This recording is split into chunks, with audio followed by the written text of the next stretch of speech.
Welcome to the Pro Wrestling Musings podcast. I am Griff from GA. Right there is Anthony. Oh, my finger's getting cut off. That is Anthony. Right there is Peter, both from ProWrestlingMusings.com. It is the classic Australian, English, American triumvirate. That is really the stuff that dreams are made of. We're a little late with this than what we normally do, but with good reason, because AEW Grand Slam is coming up, both Dynamite and Rampage. 4 hours of wrestling. It is going to be absolutely insane this entire week. You know that Pro Wrestling Musings is going to be with you the whole time. So we will begin today by talking about Bryan Danielson's first AEW match. It is coming, and it will be against Kenny Omega.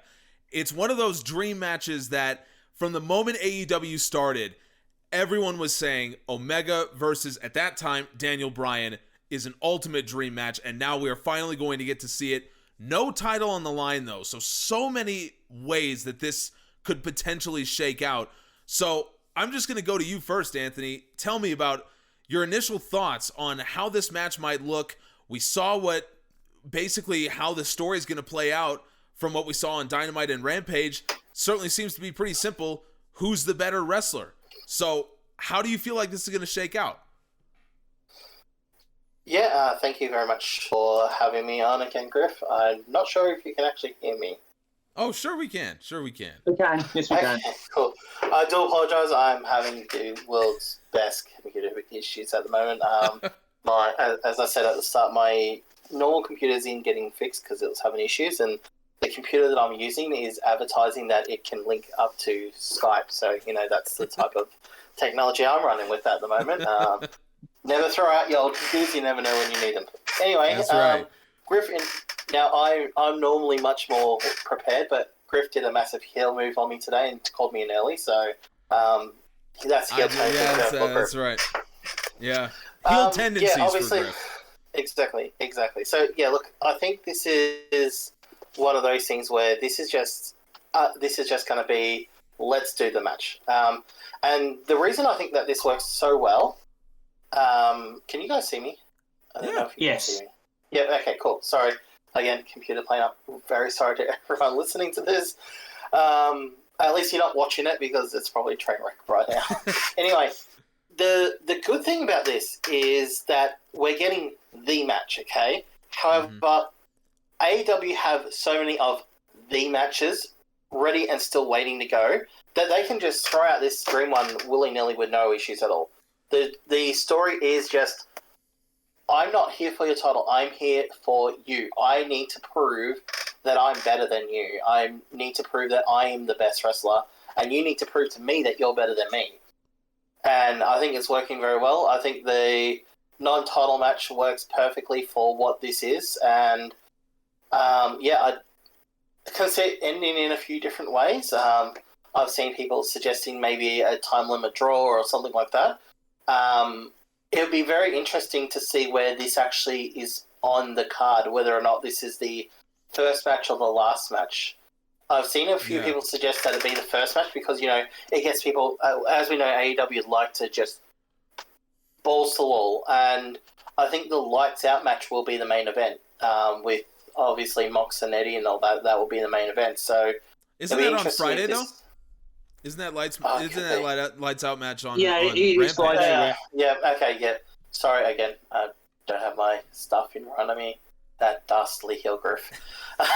I'm just gonna take it all day. Exactly. So I think it will be very interesting because if it's at the start, I think it'll be a clean finish.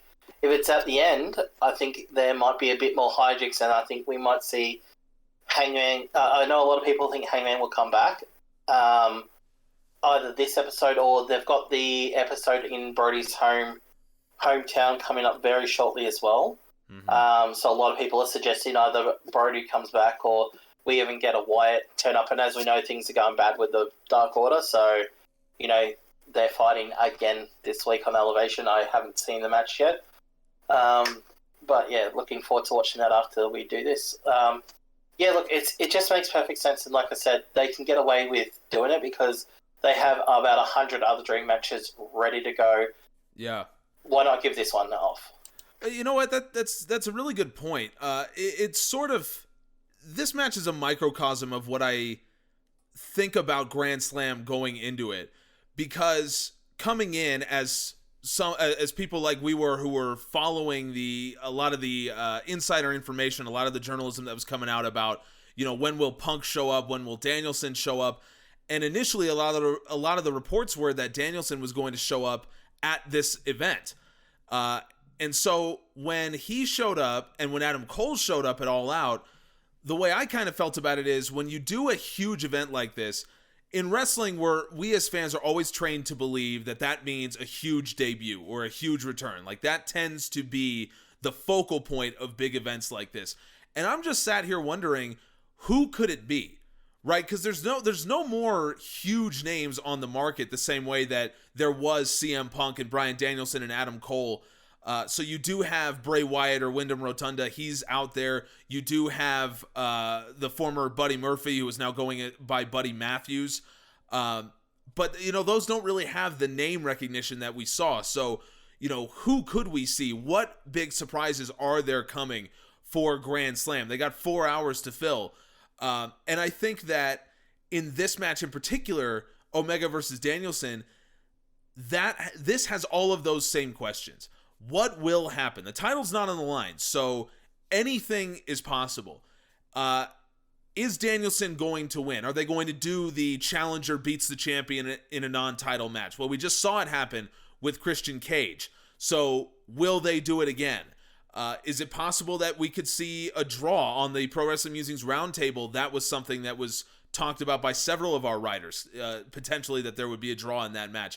So I really don't know what's going to happen here. All I do know is you're talking about two of the best wrestlers of the generation. And in my opinion, when you're talking about Kenny Omega, you're talking about potentially the greatest wrestler of all time. So there's no way you're getting a bad match out of this. I'm just wondering, I think we're going to find out very early on if they're holding something back. Because if they're holding something back from this match, then we know that we are going to get Kenny Omega versus Bryan Danielson in the best match of all time at Full Gear, for example. And I think we might find that out pretty early here. So, Peter, I'm going to turn this over to you. You and I had a little bit of a discussion before the show, and you had some really interesting thoughts on this. How exactly do you think this is going to go? Should they play up for an Omega versus Danielson rematch? Should we see this thing again? What kind of booking can they do to deal with the fact that one of the ultimate dream matches is happening right now and there's no title on the line? The traditional playbook when it comes to booking for this kind of matches, if you're looking at doing the match at Full Gear, is Danielson wins. And then Danielson can say, I beat you. Mm-hmm. It's interesting. The one thing I just realised is the wording of the match is not what you expect it to be. Usually with these kind of non-title matches, it's called an eliminator match. We had that with the Young Bucks versus Mox and Kingston and Pentagon, wasn't it? Mm-hmm. They called it an eliminator match, which obviously the challengers they won, and then they got the championship match the next week. Right. The eliminator is not in this match, which I just realised just now in this conversation. So that's not a guarantee. If Danielson wins, he's not guaranteed to get a title shot in AEW canon. So but the traditional playbook is Danielson wins, he gets the match against the champion at Full Gear, where you can pay money to where they'll pay money to see it. The thing is, I think what has been mentioned in the roundtable is, I've heard this discourse so much in the last couple of days, is time limit draw. I think it's going to, it's not going to be 60 minutes because it's not a championship match. They'll go 20, maybe 30, and they'll go to the time limit. And then Danielson comes out the next week and just says, if I had more than 30 minutes, I could have beaten you. And then that's where you get your 60-minute time limit. They go at Full Gear. It goes more than 30. It's 6 stars. 6 stars in Minnesota. Right. It's going to, it'll be that kind of match. And I think, but then you can also have Kenny Omega post the time limit draw coming out and saying, no, you had your chance. You couldn't beat me. And then that's when Tony Khan can come in through the headsets and just say, we've got a tournament. Daniel Bryan's in the tournament. He wins he wins it. And then we're all guns blazing for Full Gear. Interesting.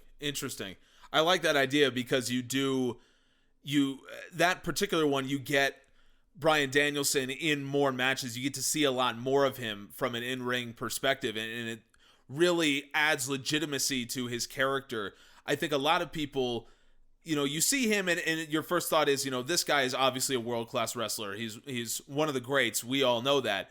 But his character is also very reliant on the fact that you know for sure how good he is, right? And that's something that he stressed in every promo, is just that, like both of you said, that he's not here to win titles or any of that. He's here to wrestle the best in the world. And I think it's important for him as a character, and also for him as a wrestler, to have those matches so that he's not going in cold against Kenny Omega. Because let's remember this as well. This is Bryan Danielson coming in months after his last match in a wrestling ring, going against Kenny Omega. If there's anyone that could shake off any sort of ring rust like that, it would be Bryan Danielson. But we do have to remember that is a factor. We talked about it with Andrade when he made his AEW debut against Matt Sydal. It could be a factor for Bryan Danielson, is all I'm saying. It's possible. Anthony, let me ask you this. If the story is going to be Bryan Danielson saying, I'm the best wrestler in the world, I want to prove that I'm the best wrestler in the world, does that particular story, based on what you've seen on Dynamite and Rampage, does that have enough legs to get it to Full Gear if that's what they want to do? Or do they have to make some kind of change? I think it's got enough. It'll be very interesting. I think that they will have to add more, but when's Full Gear, actually? I think November 11th. I know they moved it back a week, because all the pay-per-views going on in the Combat Sports. Yeah, it's in November. So, look, it's now end of September, so they have this match this week. It'll be early October. So you've only got a month of booking. That's about four main episodes, eight all up.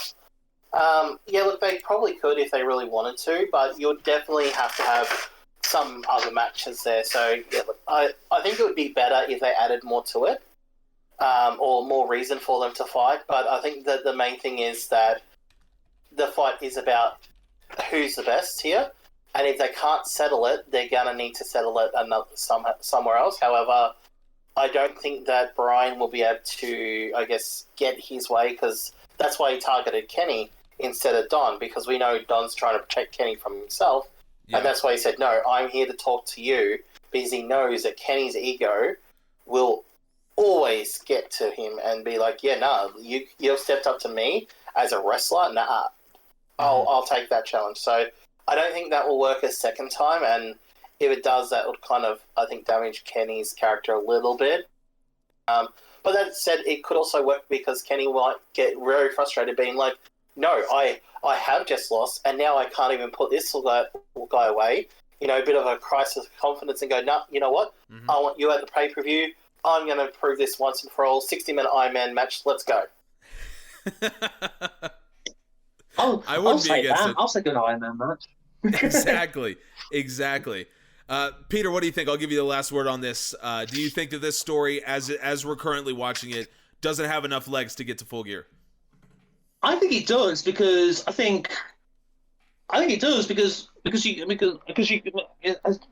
not like we've got like 2 hour shows. Mm-hmm. It's the way the week format, the way AEW is booked, it's almost like it's like a 3-hour television episode put into 2 and 1 hour, it feels like, at the moment with AEW, with Rampage and with Dynamite. So you've got 4 shows, 5, I think it is, to actually get to there. And, if you put a tournament in, if you put a number 1 contenders tournament, tournament in, let's say, there's a possibility that somebody comes in and one of the AEW originals comes in and goes, everyone's getting all these like passes while we have to fight to get up the rankings. Mm-hmm. Hang on, this isn't fair. And you can have a number 1 contenders match between, whoever's like number 1 in the ranking. It's Orange Cassidy at the moment, so that's not very Orange Cassidy to actually have. So the rankings are Orange Cassidy, Will Hobbs, Moxley, Christian Cage, and then Jungle Boy.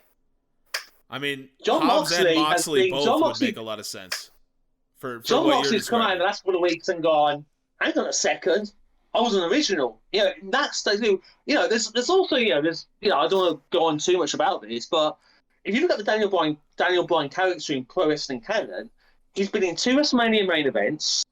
He's never actually won the Royal Rumble to get into the main events. It's kind of like, if I'm John Moxley, my motivate, I go out there next week and Daniel Bryan wants the championship match. And I just go, hey, you keep on whining and you keep on asking for these matches. I prove it, beat me. And that's a great Dynamite main event. Moxley, Danielson, number 1 contendership. That's a great main event. And that's how you get to Full Gear, potentially. You know what? I never really thought of doing it that way, but you are absolutely right. And I think that would make a lot of sense because right now Danielson is not in the rankings. He can't be. He hasn't had a match yet. So I absolutely agree. Moxley seems like the obvious person to show up because that's exactly what he said about, CM Punk when Punk was coming. And he alluded to it and said, exactly what you said. I've been here.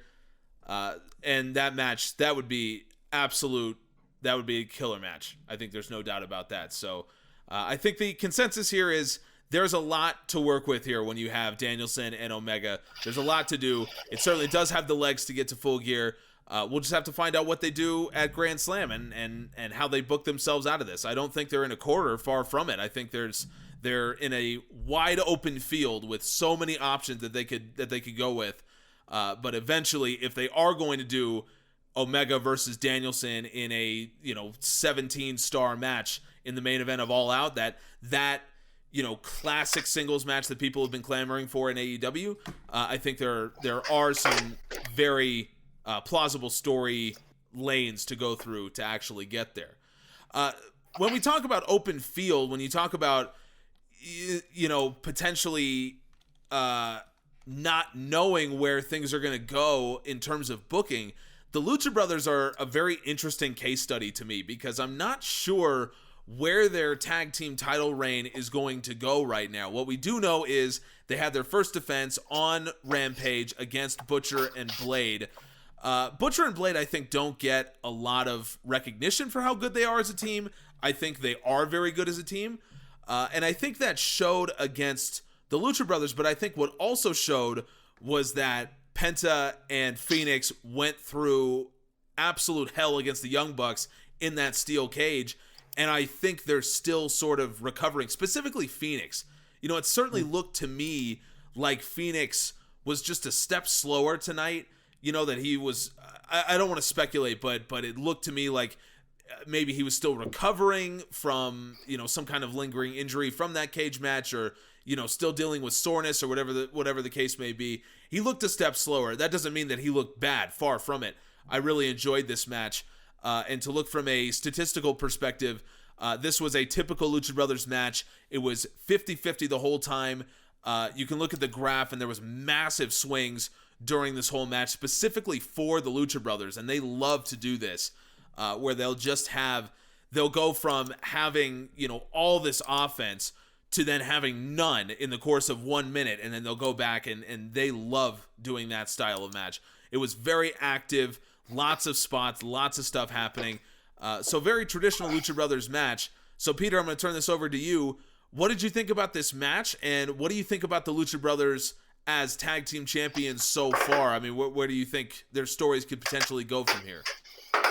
I mean, it was a very Lucha match. If you watch AAA, if you watch DMML, it's not. It feels like the stanzas and the flow of the match felt like you were in Arena Mexico or in Monterrey or Tijuana. It just felt like a normal Lucha match, but with like 2 big bruising Americans from New York beating the hell out of them once every so often. It just it felt like it was what you just mentioned. It was the traditional Lucha Brothers match, and yay on that, because they are the best tag team in the world right now.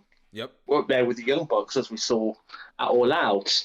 I mean, it's, when it comes to the actual Lucha Brothers and their reign, more Matt Hardy on my television, maybe not. I mean, it's like, it's Yeah, the thing about that is, and we'll get onto it a bit more talking about, Grand Slam week, and Santana and Ortiz have basically put themselves into the title picture, Right. with the eight man tag and their victory over FTR a couple of weeks ago. Santana and Ortiz have put themselves into the title mix. They had an absolute banger of a series with each other on Impact a couple of years ago. The tables, ladders, the Full Metal Mayhem match on Impact is one of the best of that kind of match you'll see in the last 10 years. Yep. Just an absolutely fantastic wrestling match. You got other teams like I mentioned in the roundtable that's going to come out today. I mentioned that. Yeah, but FTR are now in the mix. They're back in the mix now. It looks like now they've been taken away from the Inner Circle Pinnacle fuse, and that's going to be a dream match. There's so many tag team matches. There's new matches on the horizon now with the Lucha Brothers. If Phoenix and Pentagon can stay healthy, I'm guessing that visa issues aren't a problem anymore. Otherwise, they wouldn't have had the titles put on them. Yeah. I think the next couple of months are going to be absolutely fantastic for the tag team division. Just as long as Matt Hardy's not on my television. Just as long as that happens. But, it's what we do, huh? Yeah, I understand that. From a numbers perspective, this was, again, a very typical Lucha Brothers match, like you said, Peter.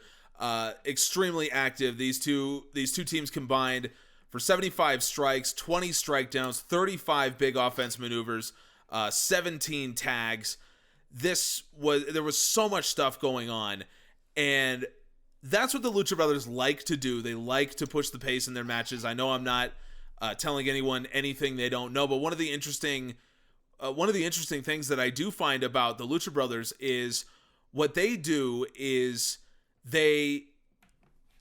when you see teams that like to push the pace, what they'll do is they'll start throwing a lot of strikes to really get you involved. Strikes tend to get people watching because they're loud, they're visceral, and if you sell it well, then they look really impactful. One of the interesting things about the Lucha Brothers, though, is that they throw a lot of strikes, but they all seem to be effective, and I think that's in large part due to the fact that a lot of the Lucha Brothers strikes tend to be kicks.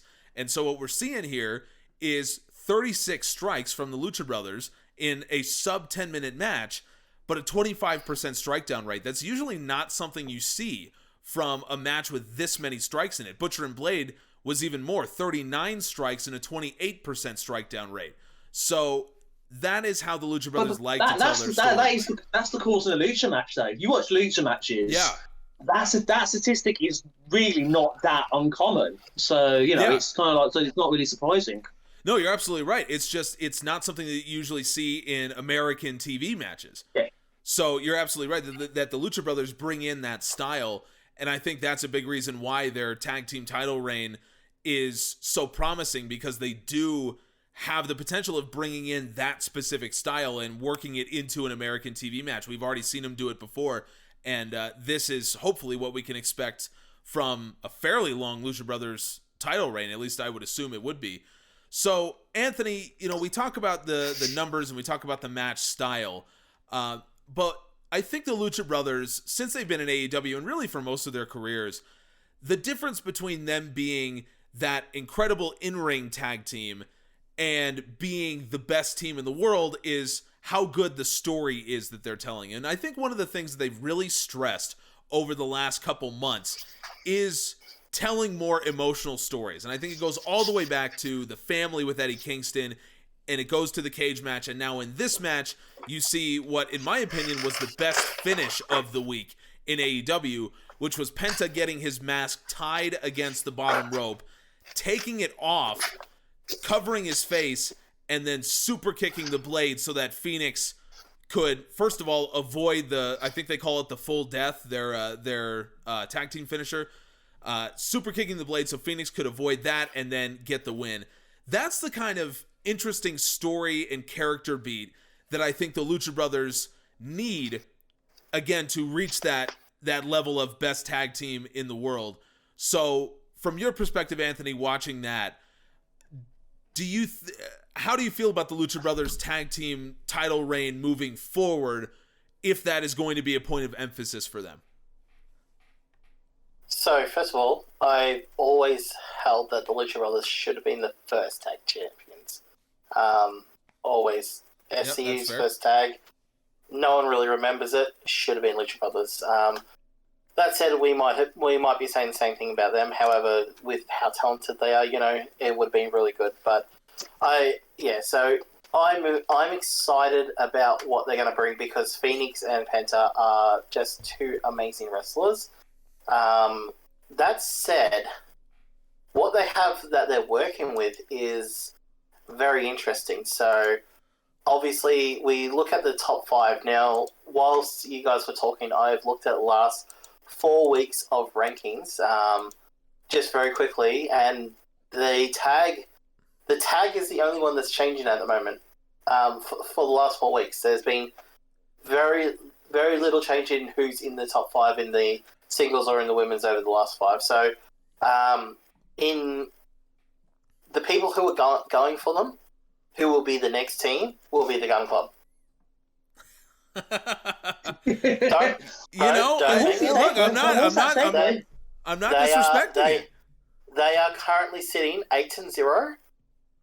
By the time, I'm not sure if they're on Elevation or Dark this week, but they've been making a lot of posts, and now they've actually gotten a story.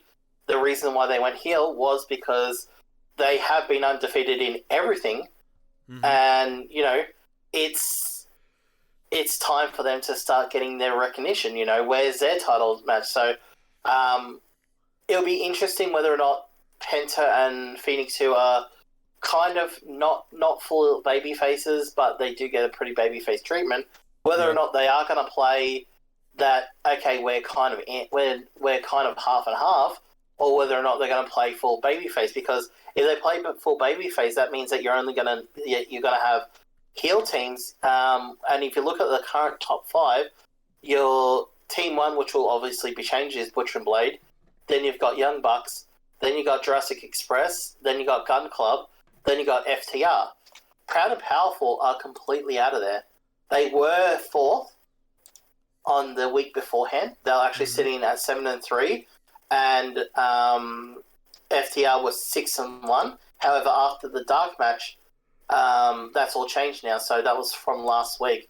And so if you go back a couple of weeks, if you go back 4 weeks, you had the Varsity Blondes in there at 18-5. So look, the rankings are all over the place for the tag team. It's where the other ones are very much the same 5 people have been in them for the last couple of weeks. So, no real big changes ever since that. But, very interesting story with the tag. I think the story will depend very much on if they're going to be full heels or not. And I think the way that the tag top 5 is built at the moment, I would probably put more money on them being more babyface rather than not, just because there's a lot of heels in that tag top 5 at the moment, rather than there is one babyface team, but Jurassic Express have been in there for a very long time. They're kind of like what Nyla Rose was doing before she had a match against Dr. Britt Baker, just being in the top 5 for being in the top 5 reasons, because they're one of the draws of that division. So look, I think we're probably going to see more of a babyface team just based on that. Nothing really else. Just more based on the rankings and who's currently in those top 5. It will be very interesting, but definitely, I think that we probably will get the Gun Club next. After Ash. God, I hope it's not Arthur Ashe. Which I kind of hope it is. I'm not going to lie. It could be. It could be, but we'll see. I do not think that the Gun Club can hang with the Lucha Brothers at all. But it'll be very interesting. It'll be definitely a very big push for them, and it'll be interesting to see, because when they're in the ring with them, we will see how good they really are. That's a really good point. I think it could go either way, because on the one hand, you've got a very experienced team in the Lucha Brothers. You got one of the best teams of the last 20 years. You also have Billy Gunn, who in his own right is, was part of one of the best tag teams of his generation. Yes. So you've got a lot of things working to your advantage if you are Austin and Colton Gunn. On the other hand, what they would be used to doing is very traditional American style tag matches. That's not what the Lucha Brothers tend to do. So it'll be interesting to see how they work alongside a team that is going to fight a match in a much different style than what those two would be used to. So I'm intrigued to see it. I think their promo on Dynamite, I really liked it. I think Billy Gunn is very hit or miss when it comes to promo work, but I think in his older years, I think he's gotten much better than he used to be. So I really like what they've done, and I'd be down to see it just because I think they could do some really good heel work. And I think the Lucha Brothers, with what they've done with the relationship between Phoenix and Penta and the emotional connection between those two, I think they're doing some really great babyface work. So I would love to see just a despicable, dastardly heel team really push them, not in terms of a match, but in terms of that character, really push them to the limit with the underhanded tactics and the brutality and stuff like that. I'd like to see it. I think the underhanded tactics. I mean, look at Colton's face. He's got underhanded tactics written all over it. So, exactly. I don't think that we'll see. I think the reason why I think that we'll see them is what you've said is the Gun Club. So you've got Billy, who will focus more on that brutal sort of. I'm more of a brutal heel, where you'll see Colton as that opportunistic heel who will pull the trunks at the right time, cheat at the right time. And we've already seen that a bit on Dark and all that. So look, I think they will be a good matchup for them. Whether or not the Colton Gunn is ready for that sort of a match will be seen. But look, I think the three other people in there, even if he's not ready, will be able to more than carry him to a very good match. So, now I guess the question would be whether or not they're going to go over. I mean, they are undefeated. No one's beaten them yet in anything. So, do you give the Lucha Brothers a short run and give it to the Gun Club, who are currently undefeated, or do you give Gun Club their first loss? They've been booked so strong. If Gun Club win, I think Sergey might just I might demolish his entire laptop. If Gun Club win, just have conversations with him. But the thing about that match, first off, I agree with you, Griff. I think Billy and Chuck are the greatest tag team in the history of pro wrestling. That's who you're referring to, right? In the whole tag team, who are the great? Was it New Age Outlaws? Was it Billy and Chuck? I was referring to New Age Outlaws, but Billy and Chuck being in that position is a very interesting take that I've never heard before. But also, okay, I was just looking at the size difference. Billy Gunn's 6'5". Yeah, he's one of the most underrated big men of all time. It's he was, and I think no one thought of him as a big man 20 years ago, but he's 6'5". Vince is 5'9". Yeah, I thought the exact same thing when Billy Gunn was in the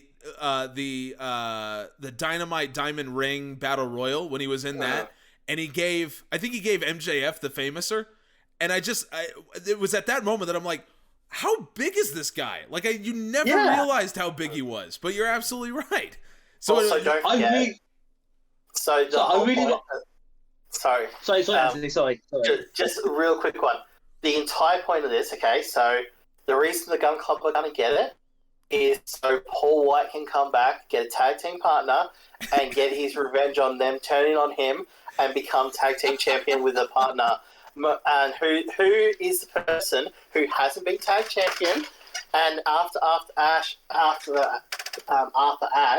won't have anything to do, who's also tagged with Big Show previously? Jerry Henry.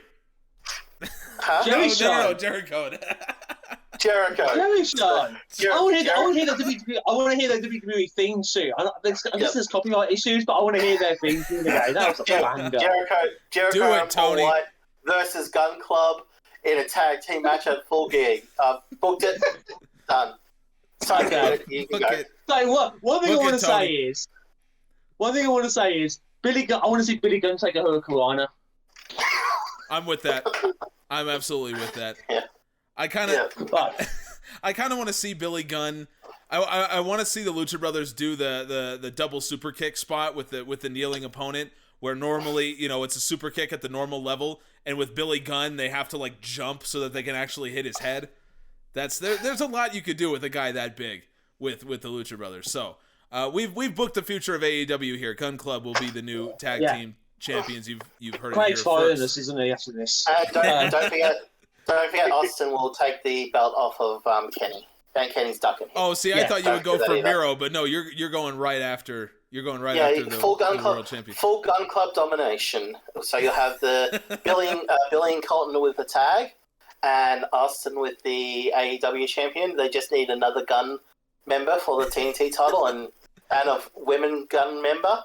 And Austin and Colton are old enough; they can just marry someone and get two new members. That's the goal here. This is our feudal pro wrestling theory here, that we'll marry Colton Gunn off to Britt Baker, and they can have a kid. And if it's a daughter in 18 years, then she'll be AEW World Champion. Well, while the Gun Club is going on their 18th year of tag team title domination. Exactly. And I assume by that point, but they won't have anything, because I assume by that point Hook will already have been the world champion and will be world champion for a long time. Well, so. you see, the thing that will happen there, okay, is that they'll just introduce a new title called the Hook title and just give it to him for life. And he'll just go and defend that, like the FTW title, but with a lot more relevance because, it's Hook. So he'll get his own title named after him. And when they eventually bring in a second hour of Rampage, it'll just be called the Hook Hour. And it'll just be an hour of Hook matches. That's it. That's it. That's what we're doing. So it'll be like when Mick Foley introduced the 24/7 title and he said the third hour of Raw will be the 24/7 hour. That's the second hour of Rampage. It's the Hook Hour. Yeah, but the ratings will go up on this one, though. Yeah, right, exactly, right. It's Hook, so. Exactly. So they'll actually do it, and the ratings will follow. All right, so that's okay. Give people what they want. All right. Exactly. So speaking of Britt Baker's future fictional prodigy, let's get to the real Britt Baker and the real situation that she's got going on with Ruby Soho. Those two have a match at Grand Slam coming up. They had a segment on Rampage that was very well loved among the fans. Oh, yeah. So, Anthony, I'll hand this to you. I'll hand this off to you first. What did you think about this segment, and how excited are you for this title match at Grand Slam? Fantastic segment. Both got in their shit. Both got in their digs. And the crowd just was on both sides. So you had the good old crowd dual chanting of Ruby Soho DMD, Ruby Soho DMD. And the more I say her name, the more her goddamn theme song is going to get stuck in my head again. But yeah, look, it's really good that she's coming in and being elevated straight into this position. I thought that was definitely the right move. And she's just showing exactly why, when she was released, a lot of people were like, you know what, you've not seen the best of her yet. She actually did the Talk with Jericho pod. Recommend go and listen to that, where she talks about, everything and that, and it's a really interesting listen. And yeah, look, looking at her in the photos and that from AEW and just seeing her smile, you can tell just how infectiously happy she is. Like, I see that photo and I smile. I'm like, oh, I'm so happy for you. I always did like her work. Even when they weren't doing much, I always liked the Riot Squad. So yeah, look, it's really cool to see her in this position. There's no way she's beating Britt, but the good thing about this is that if she did, no one would complain, because she's been elevated so quickly. And I think that's where it's good, where the pinfalls, even though I don't think she's going to win, when they get into those pinfalls, it's going to be very believable, because they've painted her in a very strong position. And that's what you want. When what you want is a realistic challenger that you can buy into those falls. Looking at the women's rankings for this week is very interesting. I will talk more about it when I talk about Jade versus Layla, however, so we'll get into that a bit more. But yeah, very interesting what's coming up for Dr. Beat DMD. So you said that if Ruby wins, no one will complain, and I think by and large that's true, but I'm going to be the guy. I'm going to give the unpopular opinion. I would complain. I don't want Ruby Soho to be champion. I got no problem with her. I really don't. It's hard to have a problem with her, like you said. Her energy is very infectious.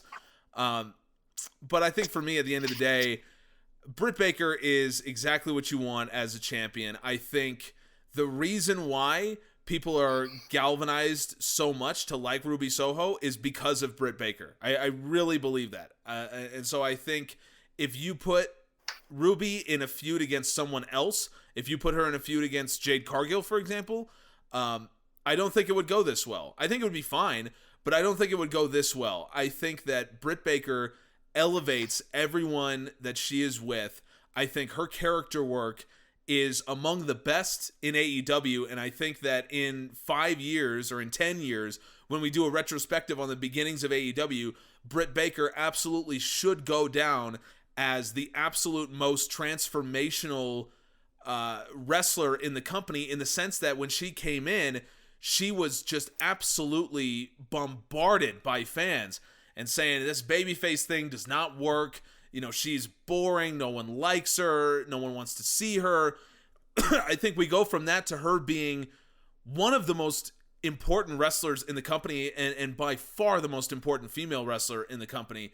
And I think that her very presence is what makes Ruby Soho as big a deal as she seems to be right now. In my opinion, this segment, once again, this is going to be an unpopular opinion. I apologize, but it's the way I feel. I think it was a good segment.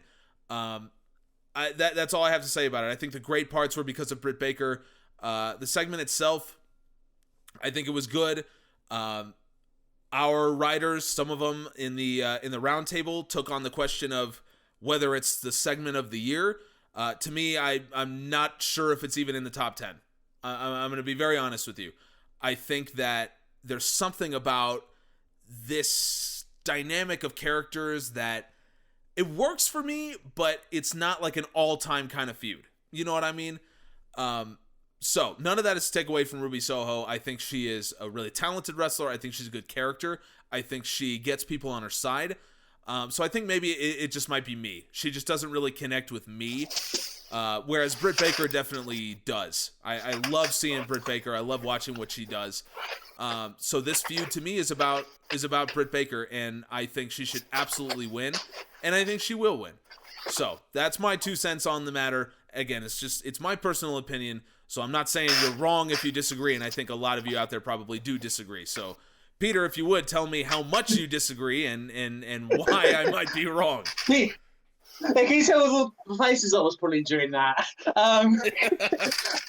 I'll be honest with you, I completely disagree with you on Ruby Soho. I think she's not Britt Baker's the ace of the women's division. That's not with that. I agree with you on that. But she's number 2. She's the number 2 in that division. It's not even close to 2 and 3 right now. Oh, she's got the theme song. I think Anthony talked about it being so catchy. It is one of the most catchy theme tunes, probably since Rick Rude's WCW theme tune. It's just an absolute classic theme tune. She looks different. She looks completely different to everyone else in that division. She's got the punk style. She's got the interview skills. I thought her contribution to that segment on Friday was just phenomenal. Was just absolutely awesome. I think once the Britt Baker feud once that match is over, which Britt should win because she is the ace of the division right now. Once she moves on to other wrestlers, she'll be fine. She'll be more than fine. The question is that how much airtime do you give the women's division going forward? You know, I mentioned in the roundtable, we talked about what should be the first match of Dynamite on Wednesday. I think the first match of Dynamite should be Britt versus Ruby. Now, I agree with you on that. I would absolutely agree with you on that. Both wrestlers are over. It's going to be a great atmosphere. He'll get New York, the Queen's crowd up for it straight away. I just think that should be the first match. And then what happens afterwards? You got Anthony's got the rankings right next to him. He can see who's done the totem pole when it comes to who's next. But Ruby's fine. She'll be fine. She's got that. She's got it. Mm-hmm. Her and Britt have got it, and Ruby's gonna be fine. It's just what Britt faces next is going to be quite interesting. Yeah, I like seeing two sides of the coin there with our different opinions about Ruby Soho. At the end of the day, can we invite Pete on more often because he agrees with me and not you, and I appreciate that.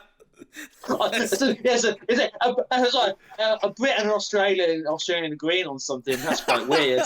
Exactly. Yeah, I knew that I would be in the minority with my opinion on Ruby Soho, but I own that. I'm not asking anyone to share it. So I'll quickly address it super quick. I get where you're coming from, Griff, and you are right in parts that Britt definitely shouldn't lose, which is why when I said Britt's not losing, the reason is because of what you said, that at the moment Britt is on another level. She just really is. However, that said, Ruby coming in, immediately winning the tournament, immediately coming up and meeting her at that level just shows that they obviously see something in her, and so they should, because she's a good personality, good wrestler, good on the mic and everything. So, for her to be put in this position just shows, and I often talk about story believability. You can believe it. You can believe in this story because that's how they positioned her, and also the fact that Ruby and her group of misfits and Ruby and everyone else have had Britt's number on her group 2 times in a row. So she's already humiliated her twice. Mm-hmm. So granted, one of those was against Rebel, to be fair, but I know, but that's but your point's well taken. Rebel's job is to eat the pins because that's right. what her job is. But at the same time, it's the fact that she is on the losing side. So, and AEW does a very good job about, I don't know what he's doing.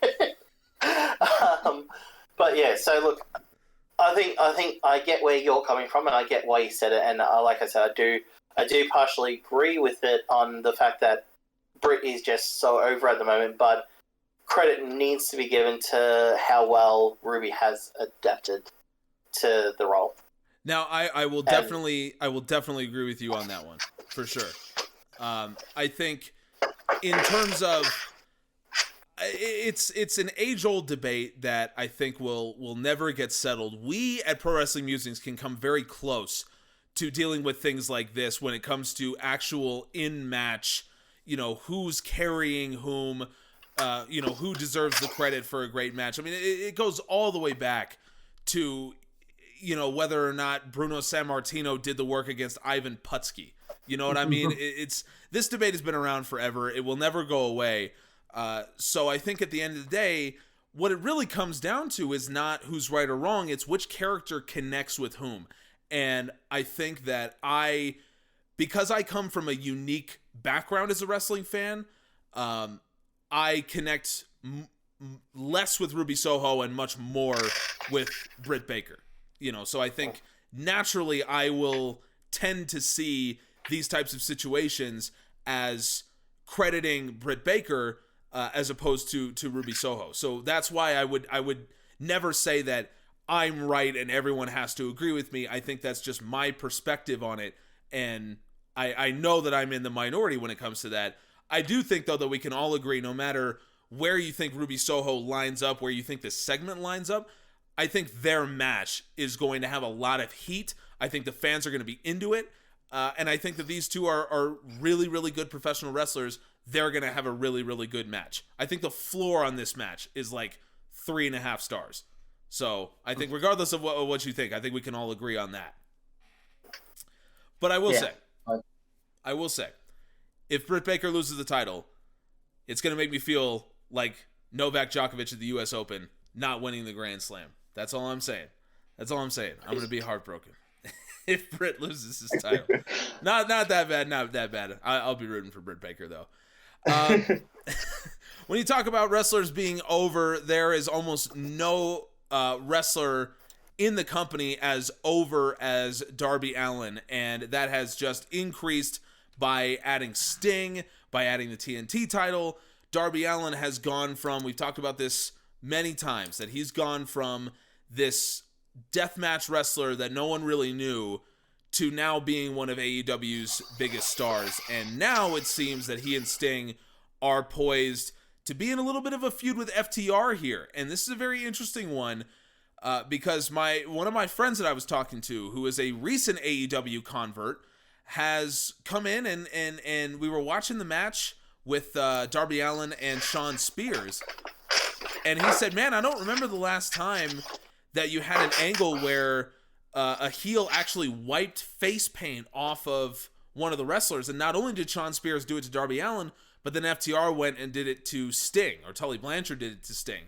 To me, it is a perfect way to draw heat. It's a perfect way to set up for, this like babyface fire that we're going to see from Sting and that we always see from Darby Allin. So I really enjoy the work of all four of these guys. And when it comes to Darby Allin versus Shawn Spears that we saw on Dynamite, this was a match, it didn't do a ton for me, but it did do its job in the sense that Shawn Spears controlled 54% of the match offense. He spent almost 30 seconds of time in a submission, 8 fouls to Darby Allin's 1. This is exactly what you wanted to see from Shawn Spears. And at the end of the day, Darby does win. Of course, Darby wins. It's always how it goes. So, I mean, this feud, you got all the makings of a great feud here between guys that really, really understand pro wrestling. So, Peter, when it comes to the match, Darby versus Shawn, and when it comes to the feud that we're seeing with Darby and Sting versus FTR, how do you think about this going? Is this a worthy spot for Darby Allin to be in, knowing what we've seen him do and coming off of a match with CM Punk at All Out? First of all, I think when it comes to is it emotion for Darby?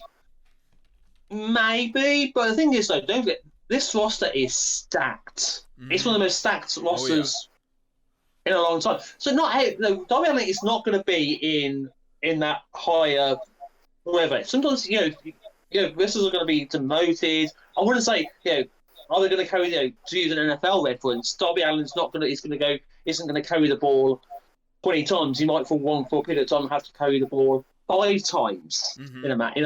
This is basically the wrestling equivalent of carrying the ball 5 times in a match. Yeah. To be honest with you, the way I see it going forward with the field, actually talking about the match was it was a sport Shawn Spears match. It was a very solid, good hand, 3-star match. You need those kind of guys in pro wrestling, and Shawn Spears did his job. Darby did his job. The angle was fantastic. I really liked the angle. The spike pile driver scared the hell out of me with Sting, considering Sting was in his neck. It scared the hell out of me being a Sting fan, if you can not tell. And so going forward, we're going to see that match. I wouldn't be surprised if FTR won on Wednesday, because of what we mentioned in the previous segments, FTR needs to start getting wins for a potential Lucha Brothers match down the line. Yep. It'll be a good scalp being the team of Sting and Darby Allin, who themselves are undefeated right now. So it's a good scalp for FTR going forwards. And I think I wouldn't be surprised if we saw Tully Blanchard stick his nose in, and then we see a Sting-Tully sanctioned match with maybe tag team partners on a future episode of Dynamite. I think it was interesting. It was quite telling that the crowd popped for Tully and Sting in the ring together. There was a pop for that moment. People want to see it, and Tully's performed. People want to see it. Maybe not a 20-minute match between Sting and Tully, but if they got in the ring together in a sanctioned contest, I think that's going to be a barrel of fun. I think so. I think that's what we're going to see going forward. I think it would totally depend on the crowd reaction, and you're absolutely right. If the reaction to them in the ring during Dynamite was any indication, I think the crowd would absolutely get behind it if that's what they decided to do. Speaking of FTR, they also had a very FTR style match when they took on Matt Sydal and Dante Martin. Now, this was interesting because Dante Martin matches tend to be very heavily focused on Dante Martin. And in this case, I think it definitely was. And you can see that in one particular number, and that is the double teams of FTR. They tend to dominate in that particular category. But in this match, they only had 2 in 9 minutes. It was equal to Sydal and Martin. And I think a lot of that had to do with the fact that they wanted Martin to play defense, and that's what he did. 18 reversals for that team in 9 minutes, and a lot of those were Dante Martin. A lot of them were potential double teams from FTR. So I think they gave up some of the offense in that regard, but at the same time, 11 fouls from FTR. A lot of those were illegal men getting involved the way they tend to do. 88 seconds of submission from them. They gave up the big offense, 20-13, but they made 7 tags, blocked 2, hit the big rig en route to a win. Very FTR style match. So combine that with Darby Allin fighting a very Darby Allin style match, it seems like this combination is going to be money from an in-ring perspective. I feel like Darby and Sting just occupy that exact lane that FTR likes to fight when it comes to the baby faces that they take on. So Anthony, from your perspective, should we be excited? Is it possible that this is going to be Sting's best match in AEW so far? It seems like the ingredients are there. What do you think? I don't know. This one's hard. Like, obviously, it's going to be a good match because FTR are amazing, Darby Allin's amazing, and Sting has proven in every outing that he still can go. And the fact that he took a spike pile driver, I freaked out as well. So I saw that and I was like, they did. I was like, they did not do that.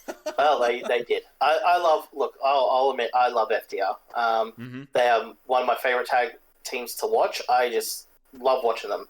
I love how they just carve the ring so effectively and just keep them in the corner and just the constant tags, the double teams, just the way that they do it is really good. Like I really like it. So they're so explosive, right? I mean their offense is about that explosion of both guys, and it's so unique in the world today. I would love for them to win, but I don't know if they're going to. A couple reasons why not. So, reason why they would win is because obviously they're one of the best tag teams in the world, and they've proven that time and time again. And they're also former AEW champions, and you know they like to make sure that former champions, if they get pinned, it's by someone who's got something behind them. They don't just give that away. So, but then again, Darby is coming off of a big win from a big loss. And he will need a big win to, if they're wanting to reheat him, he's over, but he's not on any of the rankings or anything like that. So I guess it really will depend on what they're planning for Darby for Full Gear, on whether or not they're going to win or not. And obviously Sting is there. And they're undefeated in tags at the moment. Obviously, again, this will go back into what I said earlier of, it'll be very interesting to see who wins, because that might show whether or not the Lucha Brothers are going to stay as pure babyfaces. Because if they are, FTR should get the win and build up to that FTR Lucha Brothers match. Yep. If not, then it could go either way, because either team could effectively face them. And I don't know who's going to win this one, but if Sting and Darby do, then that gives them three wins. Well and truly on the way to potentially joining the tag ranks. Having them to do a stint in the tag team division won't hurt anyone. There's lots of good teams for them to go against. And obviously when they eventually face the champions of Billy Gunn and Colton Gunn, it'll be great, Colton Gunn can lift Sting up to his level, Yeah, then he'll be a real That's legend. why they keep Colton Gunn around. I've been trying to figure that out, but that's exactly why. So he can carry Sting to a 5-star match. Exactly. So yeah, look. To be honest, I don't know who's going to win. I would like FTR too, because I feel that they they need the win. They need a big win much more at the moment, especially in the tag division, where they have just been sitting in that 5th spot for a long time and not seem to be really doing much. And to be honest, Sting and Darby can take a loss, where I don't think they can take one, especially in tag wrestling, which is their forte. Although that said, we've got to also remember that Cash is still dealing with that injury, and if you watch the match that they had against Dante, that he still was not favouring that hand, that arm. So it'll be interesting to see if they lose. Maybe they might go away for a little while so he can fully heal. I guess that will also play into it a little bit as well. So yeah, it's for me, it's a very interesting match of what direction they're going to go, because I feel that whoever wins that is going to go into which side of the babyface coin Lucha Brothers fall into, and what we can expect for that tag division going forward. I still think that they're going to go pure babyface for Lucha Brothers, because the way that the rankings are stacked at the moment, it's very heel heavy. Yeah, and obviously, I totally agree with that. I think the Lucha Brothers are going to go more babyface. They would set themselves up for FTR, but you also bring up a good point. If it does happen that Cash Wheeler needs to go heel, that he's not fighting at 100%, then, you give the fans something to pop for. Darby and Sting, we know that Sting will always be over, and anything he does, the fans will go nuts for. So, to me, either way works. I think you could give FTR a win over a legend and one of the most over wrestlers, or you could give Sting and Darby a win and the fans love it. Either way. And look, FTR can turn around and say, hey, we were fighting with a real-life injury. That's the reason you won. Like, they do have that reason there that they can use. Yeah. So, there is reason. If they lose, they can give that reason to why they lost. So Yeah, that's a good point. That's a really good point. There was an interesting thing that happened on Dynamite that they don't always do, but I want to talk about it here. They had back-to-back long segments featuring, first off, Cody Rhodes and Malakai Black. Now, this one, from the beginning, has been a weird one, in my opinion, because we talked about this last week on the podcast, that the last time Cody got squashed, it was, of course, against Brody Lee. And so when Cody came back, it was a huge moment that led to, of course, the dog collar match and, everything that happened after that. This time around, it seems so nondescript. Like Cody just comes back and they're saying, yep, Cody's returning at Grand Slam. Isn't that going to be great? And like, okay, but where the hell is he? Like, what's he doing? So this is a weird one. In the segment here with Malakai Black, I am always down for Malakai Black to have any kind of segment whatsoever. But this one felt sort of disjointed. It felt long. I don't know. I don't know how I'm gonna feel about it. Peter, can you help me sort through this one? I mean, how should we be feeling about this segment, and how should we be feeling about Cody and Malakai's rematch at Grand Slam? Well, first off, if you had said to me 8 months ago that Becky Scott from Clerks 2 would be trying to choke out the artist formerly known as Tommy Ends on a wrestling episode, I would have thought you were bonkers. But it happened. It was just like, I was watching going, that's Valerie Brown from Josie and the Pussycats on my television screen, and he's attacking Malakai Black. What's going on? It was just like, I was mad. That's the kind of moments AEW delivers right there. Yeah, it was like those Snoop Dogg trying to do a 3-star frog splash a couple of a year ago. That's one of the great things about that Go Big show. You're just going to get great synergy out of that show. But I mentioned this on the round table. It was kind of like, I think there's a lot of people freaking out right now on Twitter, on social media discourse about Cody. Is he going to win on Wednesday? And Cody is not his dad. If you look at his if you ever look at Jim Crockett Promotions when Dusty had the book, and the way he booked himself winning the Bookhouse Stampede in New York, and getting booed out the building because of it, and like a lot of things that Dusty was doing in the book. Cody is not his dad when it comes to the way he presents himself on television. Yeah. MJF. He lost to MJF, hasn't got his win back. Probably is going to never get his win back. The way that Brody, he got demolished by Brody. Yes, he won the rematch, but Brody came out of that feud stronger. Yep. What would have happened post that feud, we'll never know. Obviously, with the tragedy that happened in the months after with Brody and his passing. The QT feud, it's QT. No, it was just like, it was something for Cody to do, I guess, and QT. We didn't think much of him before the feud. We were never going to think anything of him post the feud. Cody knows how to book himself, and he knows how to get people over. We saw that in the TNT feud. Yeah. Malakai Black is winning on Dynamite. I guarantee it. Absolutely. He's winning. Cody is going to get beat. What happens post Grand Slam's going to be really interesting with Cody. That's a whole other topic for another day, I guess. Yeah. But with that segment, the one thing I really, really liked about it was the imagery. We saw in the weeks before the match at Homecoming, Malakai Black is in black, Cody is in white. It's dark versus light. It's white versus black. It was just like the imagery I thought was very interesting with the red suits. Red is the colour of revenge. It's the colour of blood. It's the colour of vengeance. And him coming back in that red suit, him coming through the crowd, it was like a subliminal thing of like, I'm with the people here against this dark force, this dark side of AEW in Malakai Black. Yeah, I thought a lot of I liked it a bit more than you liked saying it sounds like GIF when it came to the absurdity of Rosario Dawson turning our fans. That was But aside from that, I really liked the Cody running and the colour scheme of what he was wearing, and the brawl was really a really good brawl.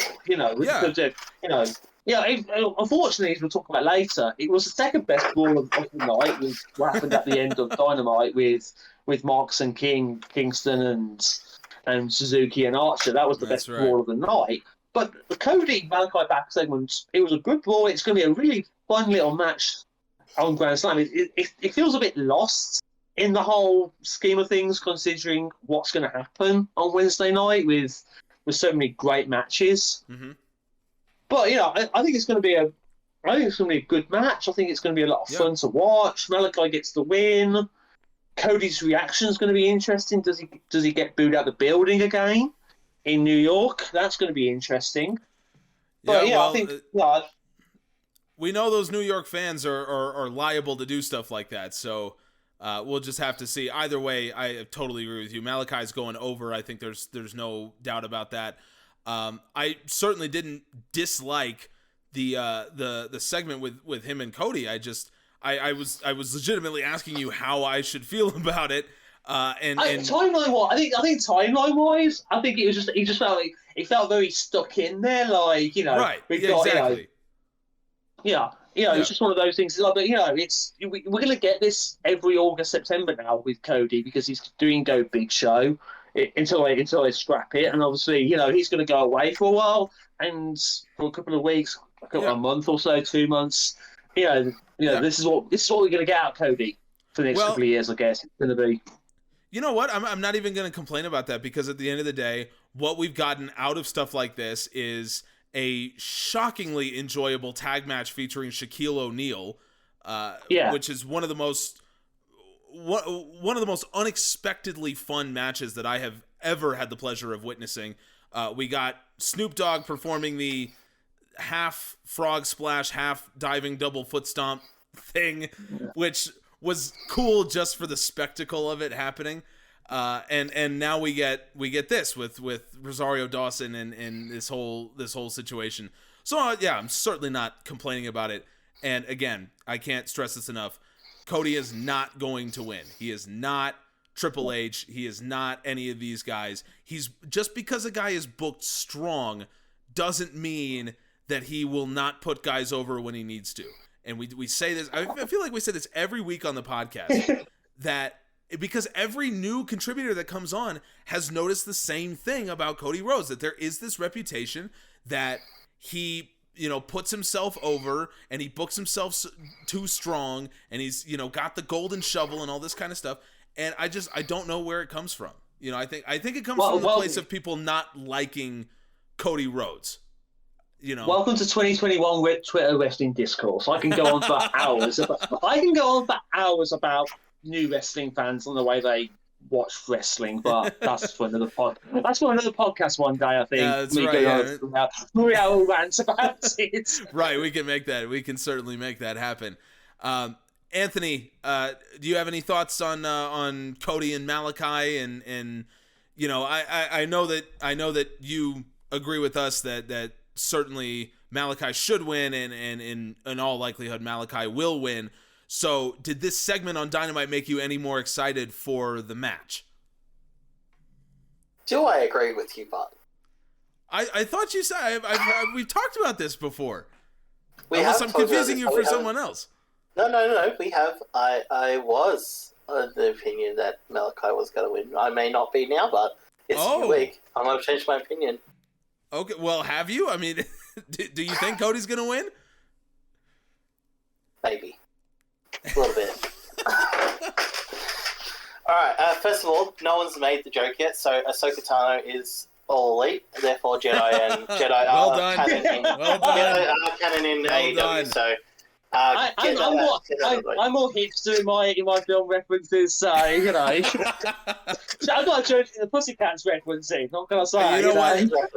You guys can take all the film references you want, but my reference at the beginning of this podcast was from a movie from 1941. So you both can take that. You win. All right. I'll send you another applause emoji on my DM. Thank you.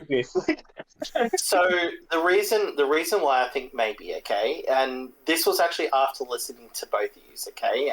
I'm gonna reference a couple of your points, okay. So now I'm not saying that I think he's gonna win, but if he does, these are the reasons for it, okay.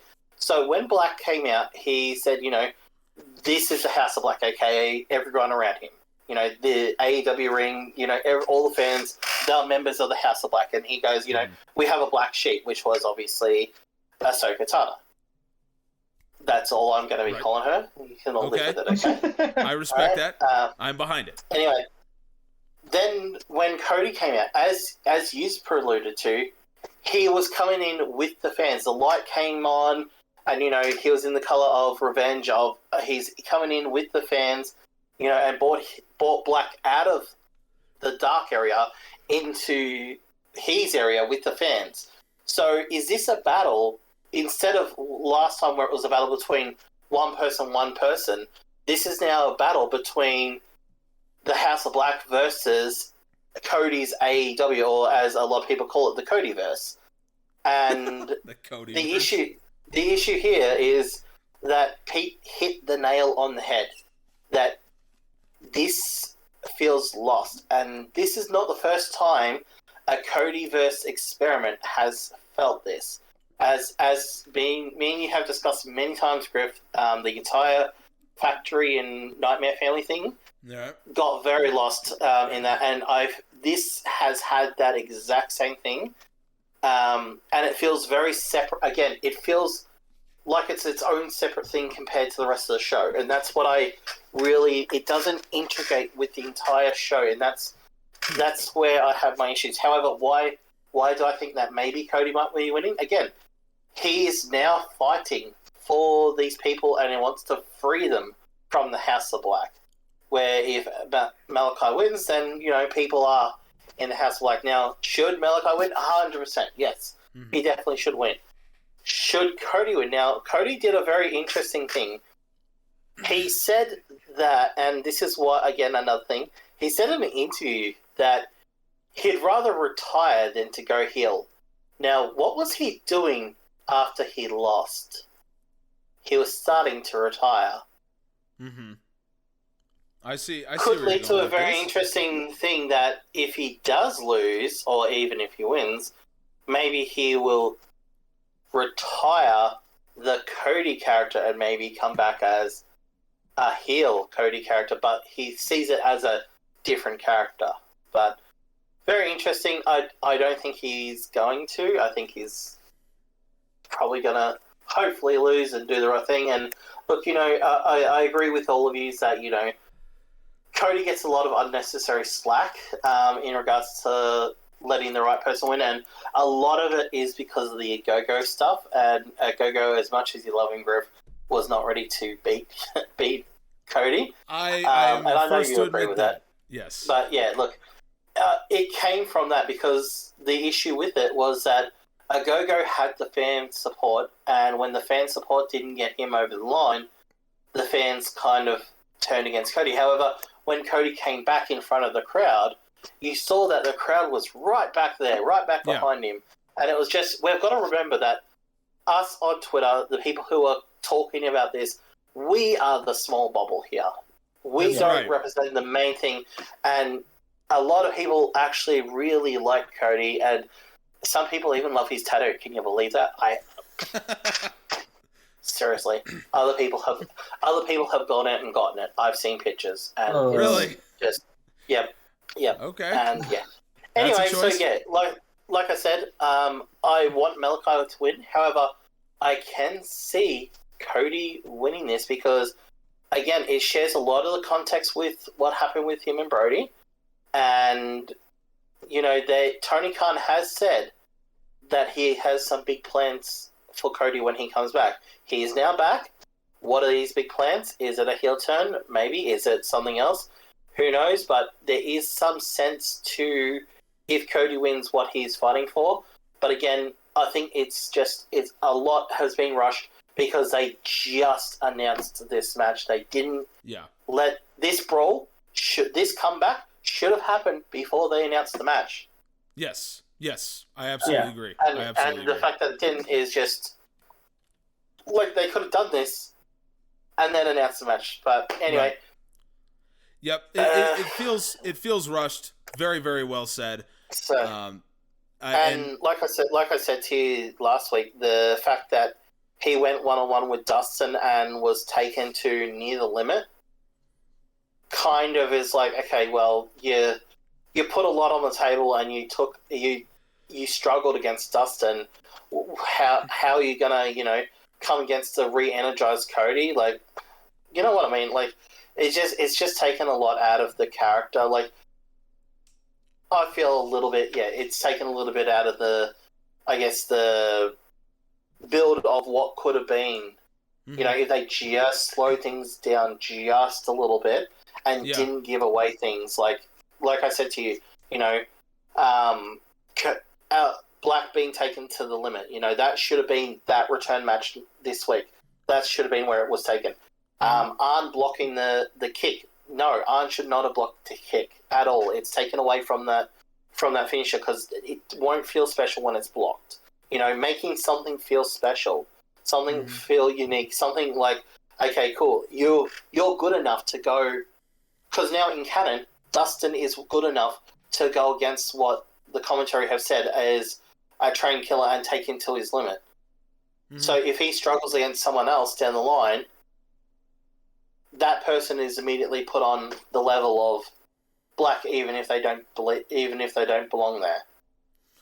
So it's just a little like I said. Look, all my points are kind of maybe nitpicky, but it just, like I said, it just feels lost and conjointed because again they've just rushed a lot of things. But can I see Cody winning? Yes, because there is a story that they are trying to tell, not very well. But there is a story about the fans of Cody and Cody rescuing the fans from being put in the House of Black. Yeah. And that is I think the story that they are trying to tell. Maybe, I don't know.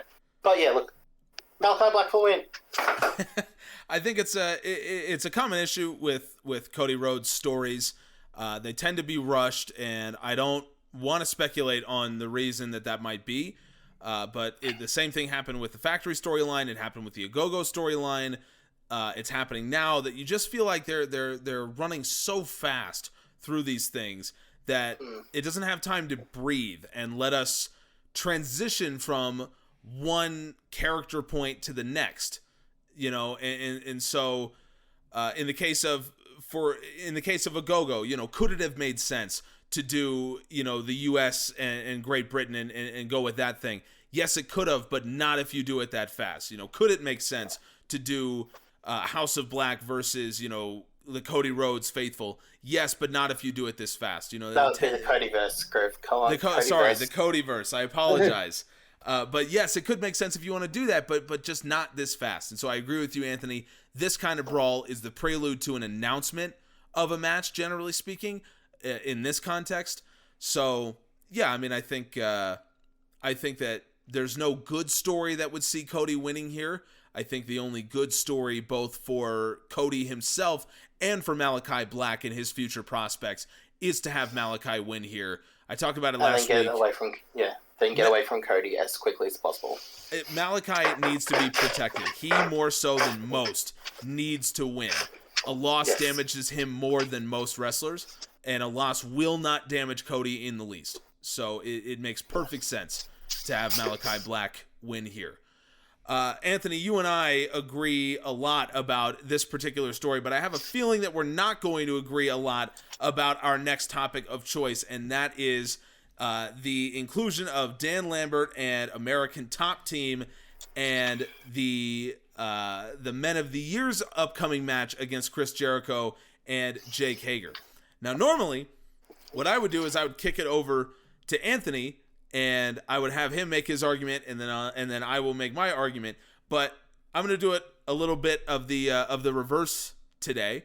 So I'll tell you what I'm going to do is I'm going to give Peter the first word, then I'm going to make my argument, and then I'm going to hand it over to Anthony, and Anthony's going to make his argument about this. And I have a feeling that we have three wildly different opinions on this particular storyline. So Peter, I'm gonna cue you in first here, debate style, and I want you to tell me what you think of American Top Team and this storyline as a whole. I'm doing the big like drum roll here. You know what? I'm not, and I know there's a lot of discourse on Twitter about Dan Lambert and this gimmick and people not liking it. Mm-hmm. I like it.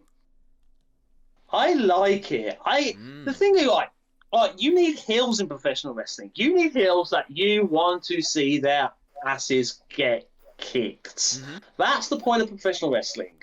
And in 2021, it's harder for people to boo professional wrestlers. It's harder. Yes. I think what you're seeing with, I think certainly in the last 2 months, you're seeing people doing a very good job in ways that are different than what it was 20 years ago. You see that with MJF, and you see it with Dan Lambert. People want to see Dan Lambert get his ass kicked. Yep. They want to see America's Top Team get their ass kicked. Now, Dan Lambert is basically Jim Cornette without a tennis racket. That's what Dan Lambert is on AEW TV. He's grumpy old man. Man yells at clouds. I saw something on AEW's Instagram, or was it on their Instagram? Dan Lambert is only happy when he sees his lawn get mowed. It's like he's basically that guy, and he comes in and he mows about professional wrestling being what it is. He has to go at the fans. He does this. He does that. He does that. It's a gimmick. Dan Lambert is an AEW. There's a reason why he's on AEW, because he actually likes watching the product. Mm-hmm. There's a reason why he was on Impact 2 years ago. He likes watching the product. Mm-hmm. That's the reason why he's on. And Dan Lambert is just he's grumpy old man who yells at modern wrestling fan, and modern wrestling fan is buying it hook, line, and sinker, and they're booing him. Mm-hmm. And I like the gimmick. I like the fact they actually bring out MMA stars. It was quite cool actually seeing Dos Santos. It was really cool seeing Orlovsky. It was actually really cool seeing Van Sant. It was, personally, me as a sports fan, it was pretty cool seeing Kayla Harrison on there, because she's got heat with me. She's got heat with me because she beat a British player in the final in 2012. So Kayla Harrison's got proper heat with me. So I really want to see her against Ruby Soho in a couple of months' time. Ruby Soho winning that match. That'd be my personal vindication. But 7 years of 9 years of hurt. Yeah. But Dan Lambert is a fantastic professional wrestling heel, and the way he gets his heat in 2021 is different from what wrestlers got their heat 20 years ago. It's different. You know, I said on Twitter, a couple of weeks ago, cool heels is the worst thing that ever happened to professional wrestling, because it goes against what makes professional wrestling so great. You want to, it's good guy versus bad guy. You want to see the bad guy get his ass kicked. Mm-hmm. And people want to see America's Top Team. People want to see Men of the Year get their asses kicked. Yeah. Now, does it feel like filler on Rampage on Friday? Yes, it feels like filler. That's because they basically just jam-packed this show, and it makes what could be a very good match between Inner Circle versus Men of the Year. Yeah. It feels very opening card. It doesn't feel as big as it should. Mm-hmm. That's a whole other argument for another day. But is this really good? Can it be good? Yes, 100%. Yeah. And that's because Dan Lambert is a tremendous professional wrestling heel. That I think that's very, very well said. In the first, I want to address Kayla Harrison. In my opinion, Kayla Harrison could be the next Ronda Rousey. I think she has all of the ability. I think she has all the personality. I think she was the one person in American Top Team that really got it. You know, she really was selling with her facial expressions, with her mannerisms, that she understood her role. She knew that she needed to be a heel, and she knew that she needed to get people to boo her, and I think that's exactly what she did. As opposed to Paige Van Zant, who I think could be a great heel, very traditional sort of, you know, in the vein of like Rick the Model Martel or Alexa Bliss when she was at her peak in WWE, like that sort of heel. She could do that. The problem is that she sat there smiling and doing this the whole time, which is like, on the one hand, yeah, it annoyed the hell out of me, which is kind of the point. So like you said, I don't even know if she had go away heat with me or not. What I can tell you is Kayla Harrison had legitimate heat with me, which is awesome, and I really hope that she transitions eventually to professional wrestling, because I think she has a lot to give to the sport if that's what she wants to do. I agree with almost everything you said, so I'm not going to rehash it. So what I will say is this. Dan Lambert, I think, comes from an old school mindset of how to be a heel in professional wrestling, exactly like you said. Now, if you listen to old school promos, they go 1,000 miles a minute. People just tossing out stuff all the time. They're just saying things all the time. And if you actually pay attention to any single thing that they said, it probably makes no sense. It probably is completely meaningless. But the idea is you're not supposed to listen to any one thing that he says. It's sort of the combination of everything that he says. So there's things that I can pick out in his promo, right? So things like when he said, you know, oh, the guy will jump through 2 tables and then the guy will kick out at 2 and you all cheer. That's not something I generally like. You know, that's too fourth wall breaky for me. But by the time I've registered that that's what he actually said, he's gone on and said 50 different things. So I don't even remember that. The Judas line was fantastic on Wednesday. Yes. Because it was actually a very good bait. The audience laughed. It was like, how dare he say, I don't know the words to Judas? How dare he say that? And then the fans start singing. And that, to me, is how you know that Dan Lambert with a live crowd has real heat. It's not go-away heat. Because if he said that and he has go-away heat, the fans would have booed, and then that would have been it. But the reason you know that he has real heat is because the fans started singing Judas. They wanted to prove him wrong, that they know the words to Judas, and Jericho was egging him on. I think Lambert needs a good baby face to work off of. But if he has that the fans can really get behind, I really believe that this is a legitimate pro wrestling heel. He's not on the level of MJF, but he doesn't need to be on the level of MJF. His impact work was absolutely astonishing. That little period of time when he had Lashley, and they had that America's Top Team thing, and like that thing in like a couple of years ago was fantastic television. And the one thing I'll just quickly say is that in pro wrestling, styles always change. The way the in-ring action, it has to. That's just the way things work. Music changes, movies change, wrestling in-ring work always changes. Yeah. One thing that will never ever change in the history of these is ways to piss people off. And Dan Lambert knows how to piss people off. Yeah. And it's glorious. I just love to watch it. And you can say the same with MJF with that promo in Cincinnati. You know, it was kind of like pissing people off in pro wrestling is what makes money. It's how Hulk Hogan did what he did in the 80s. It's what Steve Austin did in the 90s. It's what it's you know, if you piss people off, people will pay money to watch that heel get his ass kicked. Yes. That's what pro wrestling is. That's the definition of pro wrestling. Yes, absolutely. And that is the spot that Lambert is going for, and in my opinion, he is definitely in that spot. I think the biggest issue that I have with Lambert is not him, it's the fact that he right now is paired with Men of the Year who don't need Dan Lambert to cut their promos for them. You know, the reason for that is because Paige is the only people you can put in on the roster. I think that makes sense because of their backgrounds in jiu-jitsu and in karate. But that's a good point as well. The roster has that background that doesn't make Dan Lambert come across.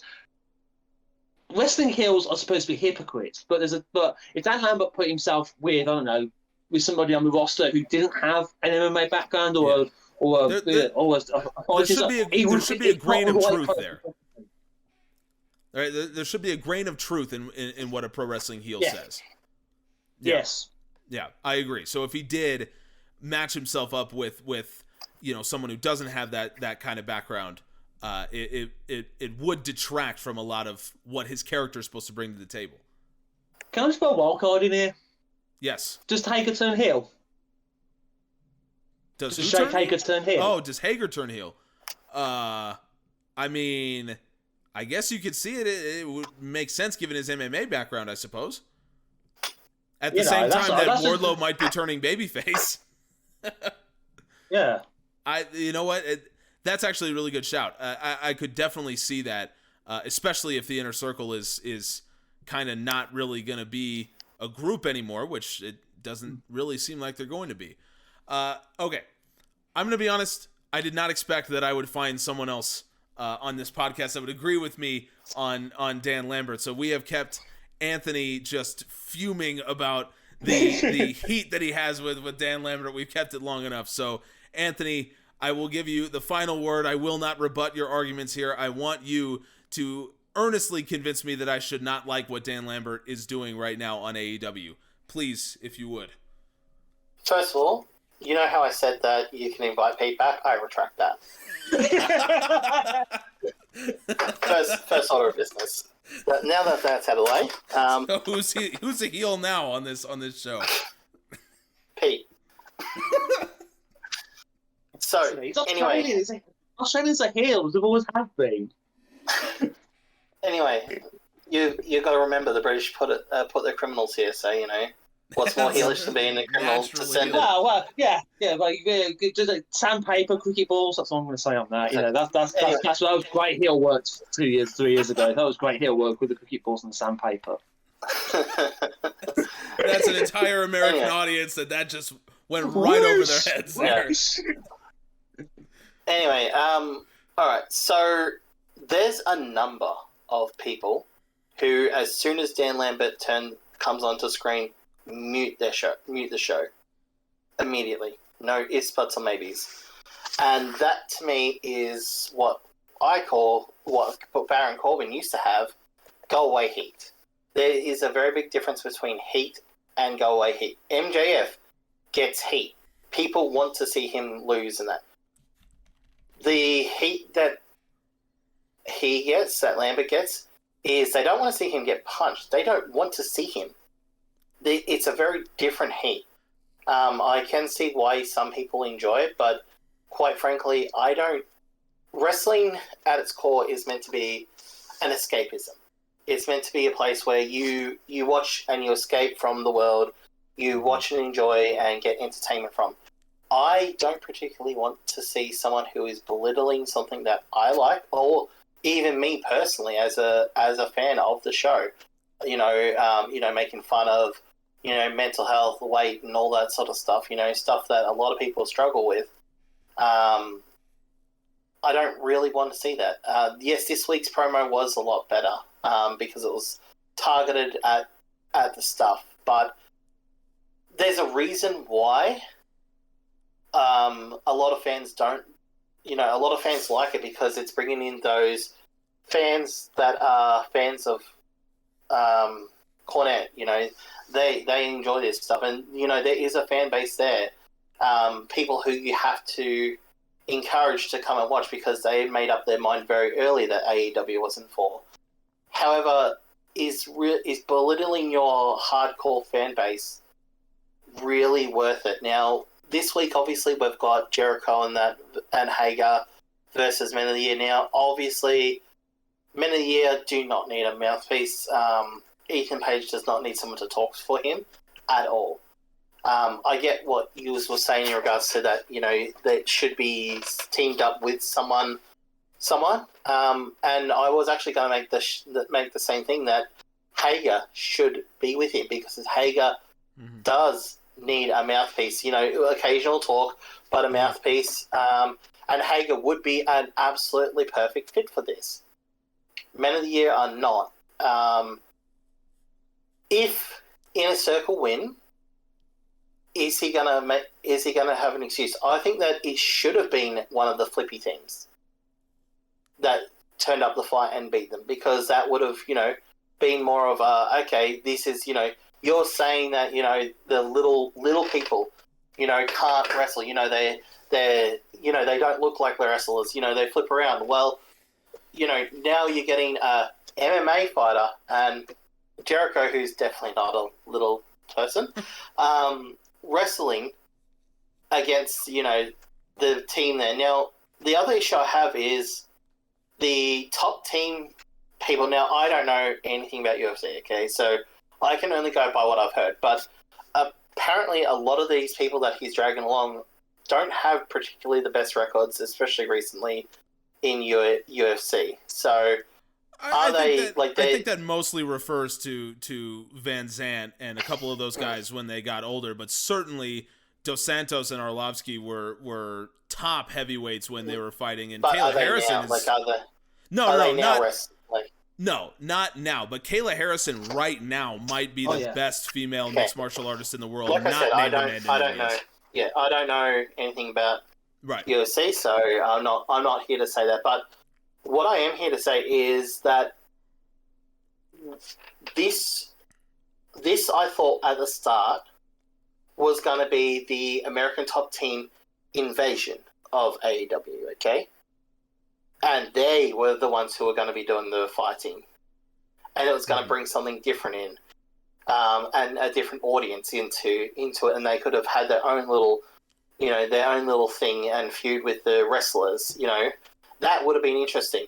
But what it is they're using wrestlers who don't really need a mouthpiece. So just the way that they've gone about it, and the fact that they've got Jericho and Hager wrestling them, when the entire story that is being told here is that Lambert thinks that AEW is obviously the shittest thing in the world. Obviously, he's not watched an episode of Monday Night Raw for quite a while. No one has. Tonight was actually apparently pretty good, so I'm going to have to watch it tonight, goddammit. Especially because they had New Day versus the Bloodline, so, any time you get Roman and the Usos versus the New Day is going to be a good day, so... Anyway, that aside,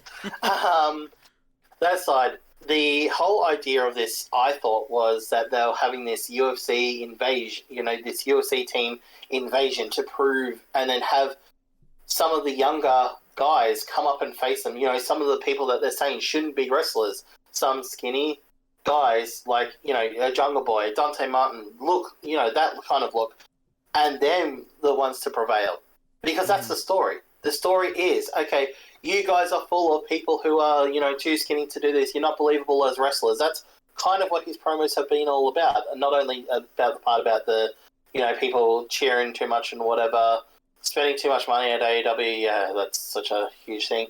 Like, I know what it is. Like, it's basically, it's not even just Cornette. It's taking those stupid arguments that are on Twitter and putting them to basically the live audience. Because these are real things that I have actually seen online. I have actually seen someone say AEW are only successful because they sell too much stuff. Anyway, so the thing I'm looking at it as is that I feel that this story has been changed. Obviously, this initial part was the attack on Lance Archer. Yeah, that's right. Oh, we might have lost. Oh, I think we lost you. No, he's back. I was going to say, I'm not going to say, I want to put it out there right now that I was not responsible for kicking Anthony off the podcast because of his opinions on Dan Lambert. No, we would. There's points that Anthony makes which are right. I think some of them are they too close to the knuckle? Probably. Yeah, I think when he talks about fans and their body and their ways and the negative perception about professional wrestling fans from those who are from outside the bubble. When he talks about that, yeah, you can, but is that a bit of a sore point? Yes, absolutely.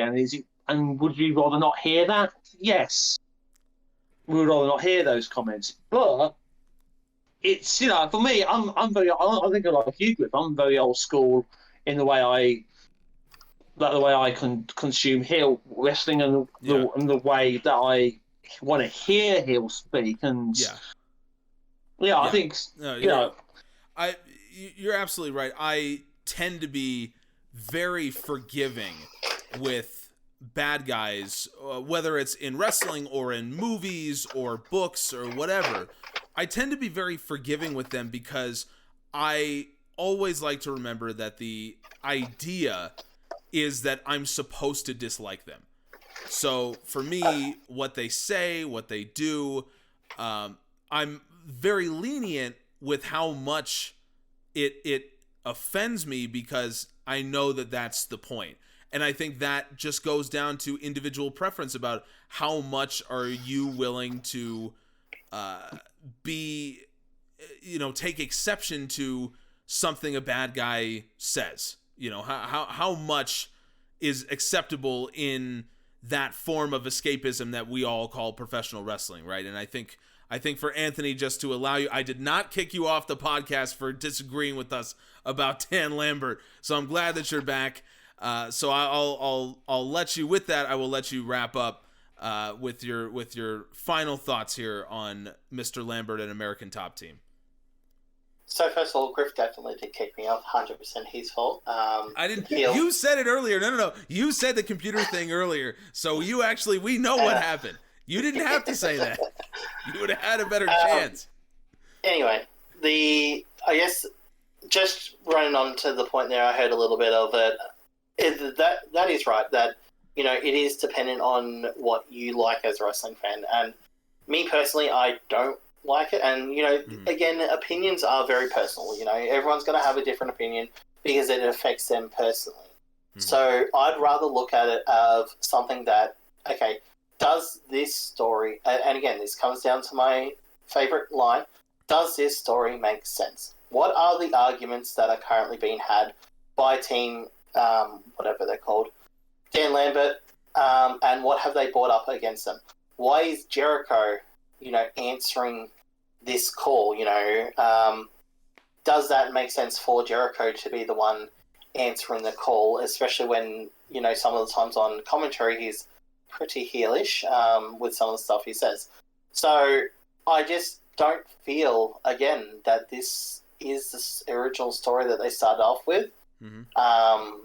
And it kind of, if they lose, then what, they're not going to have any excuses. It is kind of, Yeah. For me, I'm one of those people. I'm one of those people who, as soon as I see him, I will mute my stream. I don't want to hear him because I don't care, and B, I do not particularly feel like getting insulted on a Wednesday night show, and I know that plenty of other people are doing that, including a number of our own Pro Wrestling Musings team. We just don't want to do it, and that percentage of people that are doing that is growing. And if you continue, my issue is that this is, that's how you start losing fans. And if you look at the comments are very divided on the social medias about this, whether there are people who actually agree with you guys that are saying, this is cool, I like this, but there's just as many people saying, not only do I not like this, I actively don't want it on my TV. And that's the difference for me, where I feel that this is go away heat, not heat, which is what MJF is. And so obviously, you guys aren't in the minority here at all. So I don't know if hopefully you don't feel that way, because there are a lot of people who feel this as well, that actually like this, but there's a growing amount that are saying, not only do I not like it, I don't want to watch it. Literally will turn off my stream, or I'll mute my stream, and I'll just pretend it didn't happen. And for a show that is is so good, to have a single segment a new weekly segment where you're getting fans to mute their streams or actively not watch, that's not a good thing. And you promised no rebuttal. No. I'm not gonna rebut you. I want to throw out just a number here, because I went and looked just to see if we could get any sort of numerical evidence about what we're talking about here. So I will say this: if you go on AEW's YouTube channel right now, if you look at the view counts on videos, highlights of Dynamite and Rampage, what you will see is the videos in the last couple weeks with the most views involve Ruby Soho, Darby Allin, Jon Moxley, Adam Cole, CM Punk, and Dan Lambert. He is up there. When it comes to over 500,000 views, the Dan Lambert segment on AEW Dynamite got. In terms of likes to dislikes, 11,000 likes, 292 dislikes. So those are the numbers. I promised you no rebuttal, so I'm not going to editorialize. But those are the numbers. Do with that what you will. And end of the day, we can all agree it's a personal opinion, whether you like it or not. So I'm not telling you you're wrong. Peter's not telling you you're wrong. Anthony's not telling you you're wrong. Whatever you feel about it. Now, what I will tell you you're wrong about is if you say that Will Hobbs didn't cut one of the best promos of the week on Rampage. You are dead wrong if you don't agree with that. Powerhouse Hobbs cut a promo on Rampage that made me go from, okay, CM Punk is just pulling random names out of his ass, to CM Punk has to GTS this man into next week. Powerhouse Hobbs is one of those guys that when he started on AEW, I felt like he was a guy with a lot of potential, and I wanted to see what he could do, but it was the classic big guy, has the body, has the muscle, but can he cut a promo, right? He was that kind of guy for me. But when you saw him on Rampage, this guy can cut a hell of a promo, and he cut a promo that made me just immediately so interested in his match with Punk. And that's really all you need from a heel. He was intimidating. He was cool. I mean, Peter, you talk about cool pro wrestling heels. I agree with you that it's done a lot of damage, but it also gives us cool moments like this with Powerhouse Hobbs, where I'm like, I want to dislike this guy, but also he's so cool. and that's how I felt about him cutting this promo. I really enjoyed this. I'm really looking forward to his match with Punk. I really enjoy Hobbs' work, and I hope that he is on the short list of guys that AEW sees as superstars moving forward when it's time for the Punks and the Danielsons and the Jerichos of the world to start giving their star power to the next generation I hope that Powerhouse Hobbs is one of those guys that AEW sees as the next generation to take that torch. Peter, what did you think about this segment? What do you think about Punk versus Hobbs at Grand Slam? I've really enjoyed the couple of weeks we've had of Punk versus Team Taz. I love the fact that Taz is just this paranoid. He's absolutely paranoid. And it kind of fits from what you hear about Taz's history, especially when he was in ECW, that he's paranoid, he's grumpy, he's like, I love the bit where he confronted Punk on Wednesday. He was like, "You're taking my spot," and Punk's like, "No, I'm not. I'm just here as a guest. You work Fridays, I'm working on Wednesday. What's going on here?" It was just like, I just love the whole dynamic. That power bomb through the table was probably Punk's welcome back to pro wrestling with how that was sick. That must have sucked for Punk. But let's go. You're missing the main event. You're missing the big story here, Griff. Hook, the Dragon Sleeper. I was going to let Anthony talk about it. Oh, sorry. You can talk about it. No, I Gimmick infringement. I adore Hook. I adore him. Literally, when you're telling me we have another member of the Hook gang on the podcast? I thought my limit is two. My limit is two. Me and Auntie are hookers.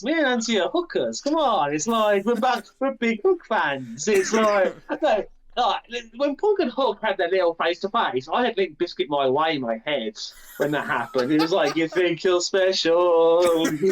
I had that one in my head when that happened. It was like, that was like Rock Austin in 2001, that was.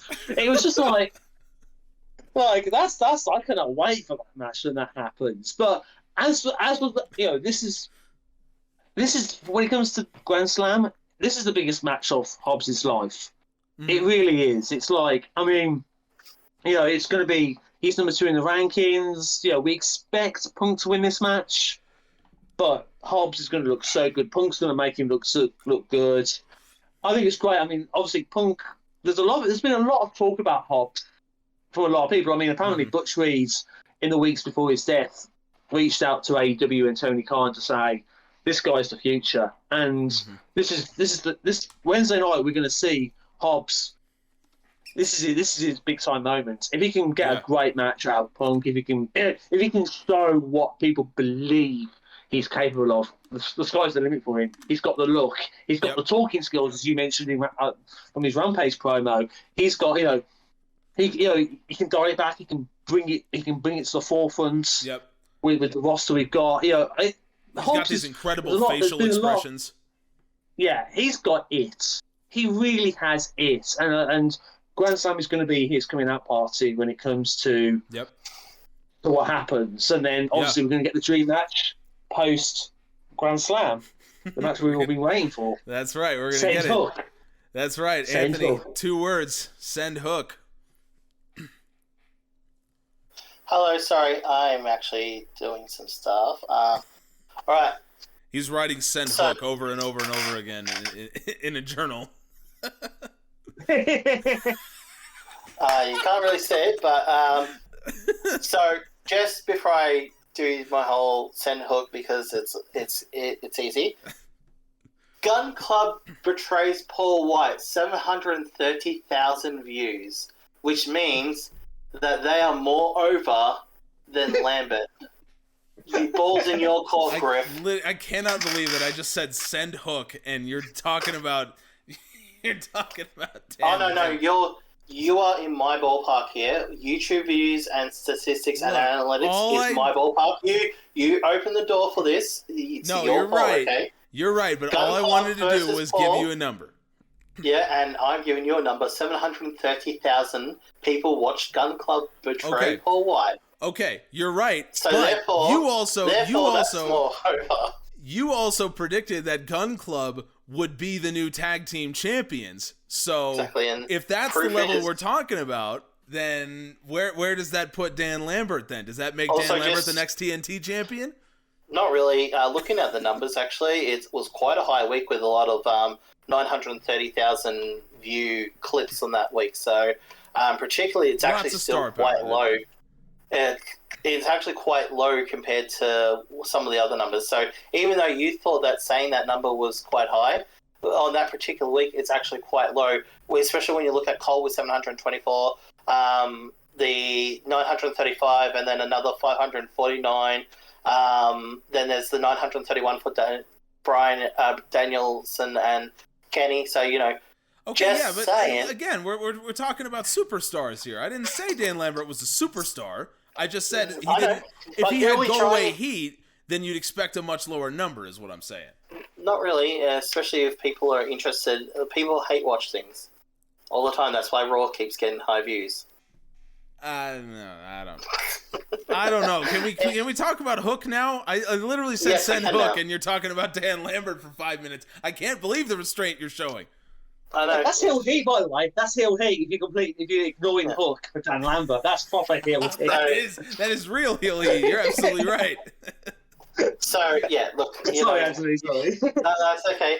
You mentioned numbers, and that's it. You mentioned especially social media analytics. That's it. You can expect a counter article within the next 2 weeks. All right, that's it. It's on. It will be titled "Why Griff is Wrong." I welcome that. I welcome that if that happens. We'll start a feud within PWM because then I'll counter you with a video on YouTube. Anyway, send Hook. So that Dragon Sleeper was actually really, really polished. Like, it was a really nice looking Dragon Sleeper. So I don't know what. Look, to be honest, I just hope he never debuts and just keeps this whole just when's he gonna show up thing and just attacking people from like he's doing at the moment. I think that's just he's got so much going for him at the moment that if his debut is disappointing, it's the joke that we all joked about it. But if it's great, then it's like, we all called it. So either way, we're all fine. Yeah. But yeah, for me, it's a really good segment. I am very interested because I brought this up on how they're going to get around this because CM Punk can't play the wily veteran against Hobbs because he's already had that match with Cage. Right. And he lost. So it'll be interesting of how this match is actually structured.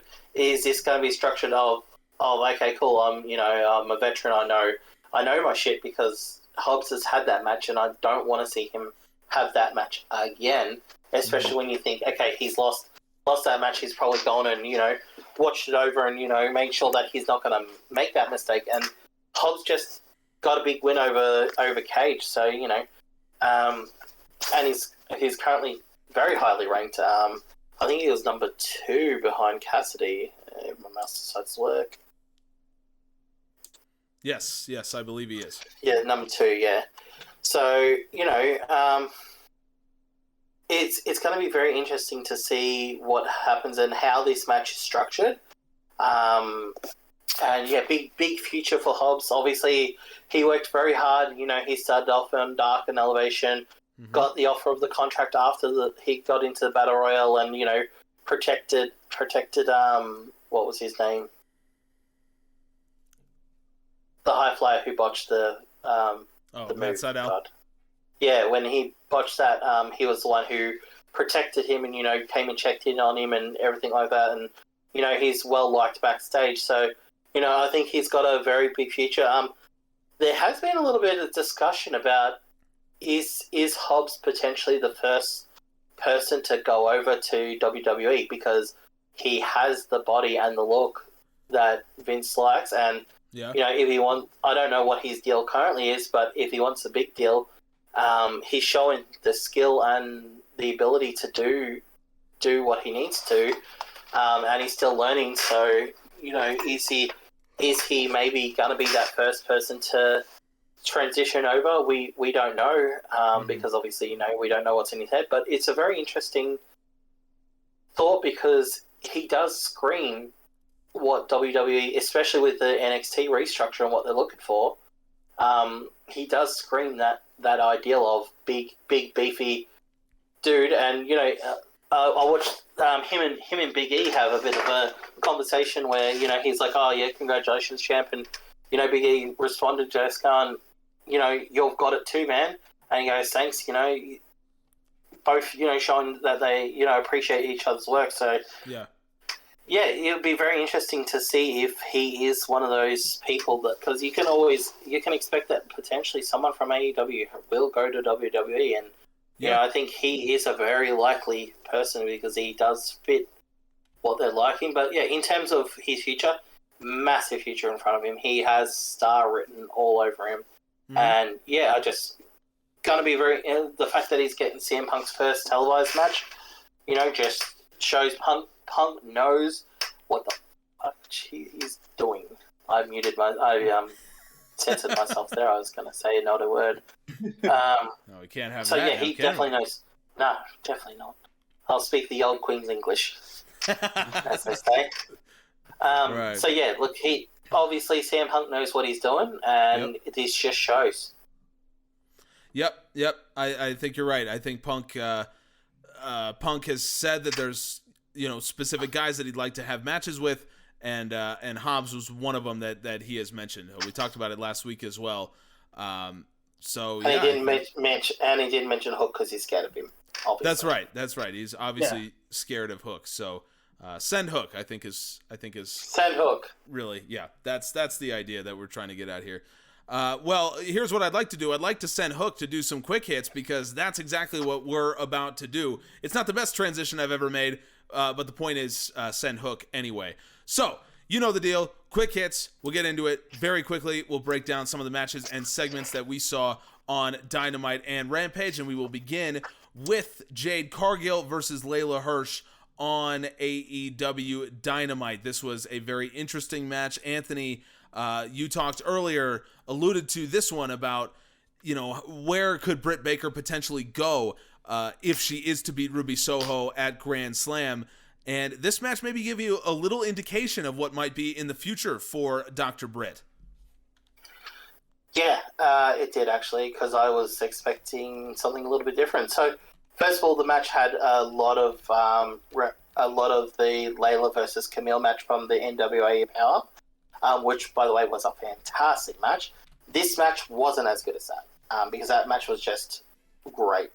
This was still a good match, and Layla just shows again that she is just coming up, and I really hope that they give her something a bit more than building her up just to lose. I want to see her start and get some big wins, but I know that there's people in front of her, like, Cheetah, all that sort of stuff. So, looking at the rankings, with this win, that means that Jade is effectively third in the rankings. Now, there have been a lot of talk on a lot of the, I guess, the as they call them, dirt sheets, which I don't like calling them because a lot of them, do hard work and do a lot of reporting and investigating and everything like that.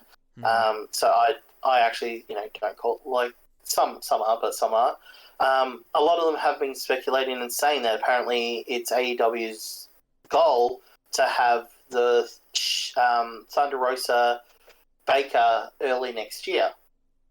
So that means that you've got basically the rest of this year to keep Baker busy, to give her that title run before probably switching the title over to Thunder Rosa. Yeah. But that means that you need to get Thunder Rosa doing something or getting out of the way for a few months potentially even. So and I personally thought it might be too soon to have Jade in a title match. I still think that just because she hasn't had a long match, but considering who she's got under her, she's got both Sheeta and Statlander under her and Rosa above her. Those are obviously three extraordinarily good wrestlers, and if she needs more time, more ring time, they will definitely give it to her. Yeah. So are we going to see a heel versus heel match in the future? I think so. I think we're going to get... I don't think she... So, yeah, Thunder Rosa's, I don't think that'll be next, even though she will be ranked number one. Mm-hmm. It will probably be Jade Cargill will go that undefeated monster versus the Doctor, give her first loss, which I know a lot of people will like, okay, give Jade that Goldberg run. But in the issue is that with the AEW universe, it won't make sense for her to not get the title, and especially when she's ranked third. She'll be ranked second after Ruby loses, because Ruby's only 1-0 in singles, so she won't even be ranked after this. So the rankings will change after this week, and Jade will be second, with Thunder Rosa as the first ranked. So are they going to do a Thunder Rosa versus Britt Baker match? They're obviously with rumblings of next year. I think if they're going to do Thunder Rosa and Baker again, the title will swap. I don't think that they'll have Rosa lose. But again, who's next? It's looking a lot like Jade. So, I think we'll get Jade versus, potentially Statlander, or Jade versus Sheeta. God, bring Sheeta back to Dynamite, please. She's been having some really good matches on Elevation and that, and deserves to be on Dynamite. So, this is, I think, the time when they really, really need to start putting some more, big matches for the women's division. As I've always said, they've got more than enough tools now. Let's get some stuff going. But yeah, for where we are, I think Jade would be the best bet for who the next challenger is, for Baker, because stats, ranking wise, it's what makes the most sense, and it'll be a very interesting battle between Britt and Jade, whether or not Jade can. It will be interesting because we will actually be able to see Jade in a non-squash match, and we'll be able to see what she actually has. If we remember those 14 matches, they're the only 14 matches she's had in a singles competition. So she's not. Still, this is all still very, very new to her. Yes, she's still very green. She is still very green, and that is showing. So, I think that might have to do with, okay, she's still very green. Let's give her that loss. That way she can sort of go back a little bit. And then we can, give her some more time before pulling that trigger. Yeah. I think it would be a good decision if they wanted to go that way. Peter, you and I talked earlier about real heel heat, and no one in AEW right now gets it better than MJF. He did it against Brian Pillman. We remember his promo last week in Cincinnati, and it just continues on this week on Dynamite. Now, this is an interesting one because MJF does the whole, talking to the deceased wrestler, and he looks down, and obviously the implication is that the deceased wrestler is in hell. Now, the most famous or infamous iteration of this was, of course, when Randy Orton did it in reference to Eddie Guerrero when he was cutting a promo on Rey Mysterio. Now, to me, the big difference why this worked and that didn't was, one, the recency of the tragedy. Of course, Eddie Guerrero had just passed when Randy Orton did it, and in this case, Brian Pillman has been gone for decades. So I think that's a big distinction. I think who he's doing it to is a big distinction. There is no chance, in my opinion, that MJF did not ask Brian Pillman, whether this was okay, and told him what he was going to be doing. And I think 3 was, did it get the desired effect? And in this case, I think it certainly did. I think Brian Pillman retaliated. He outsmarted MJF. The fans were behind him. And if you are going to put Brian Pillman Jr.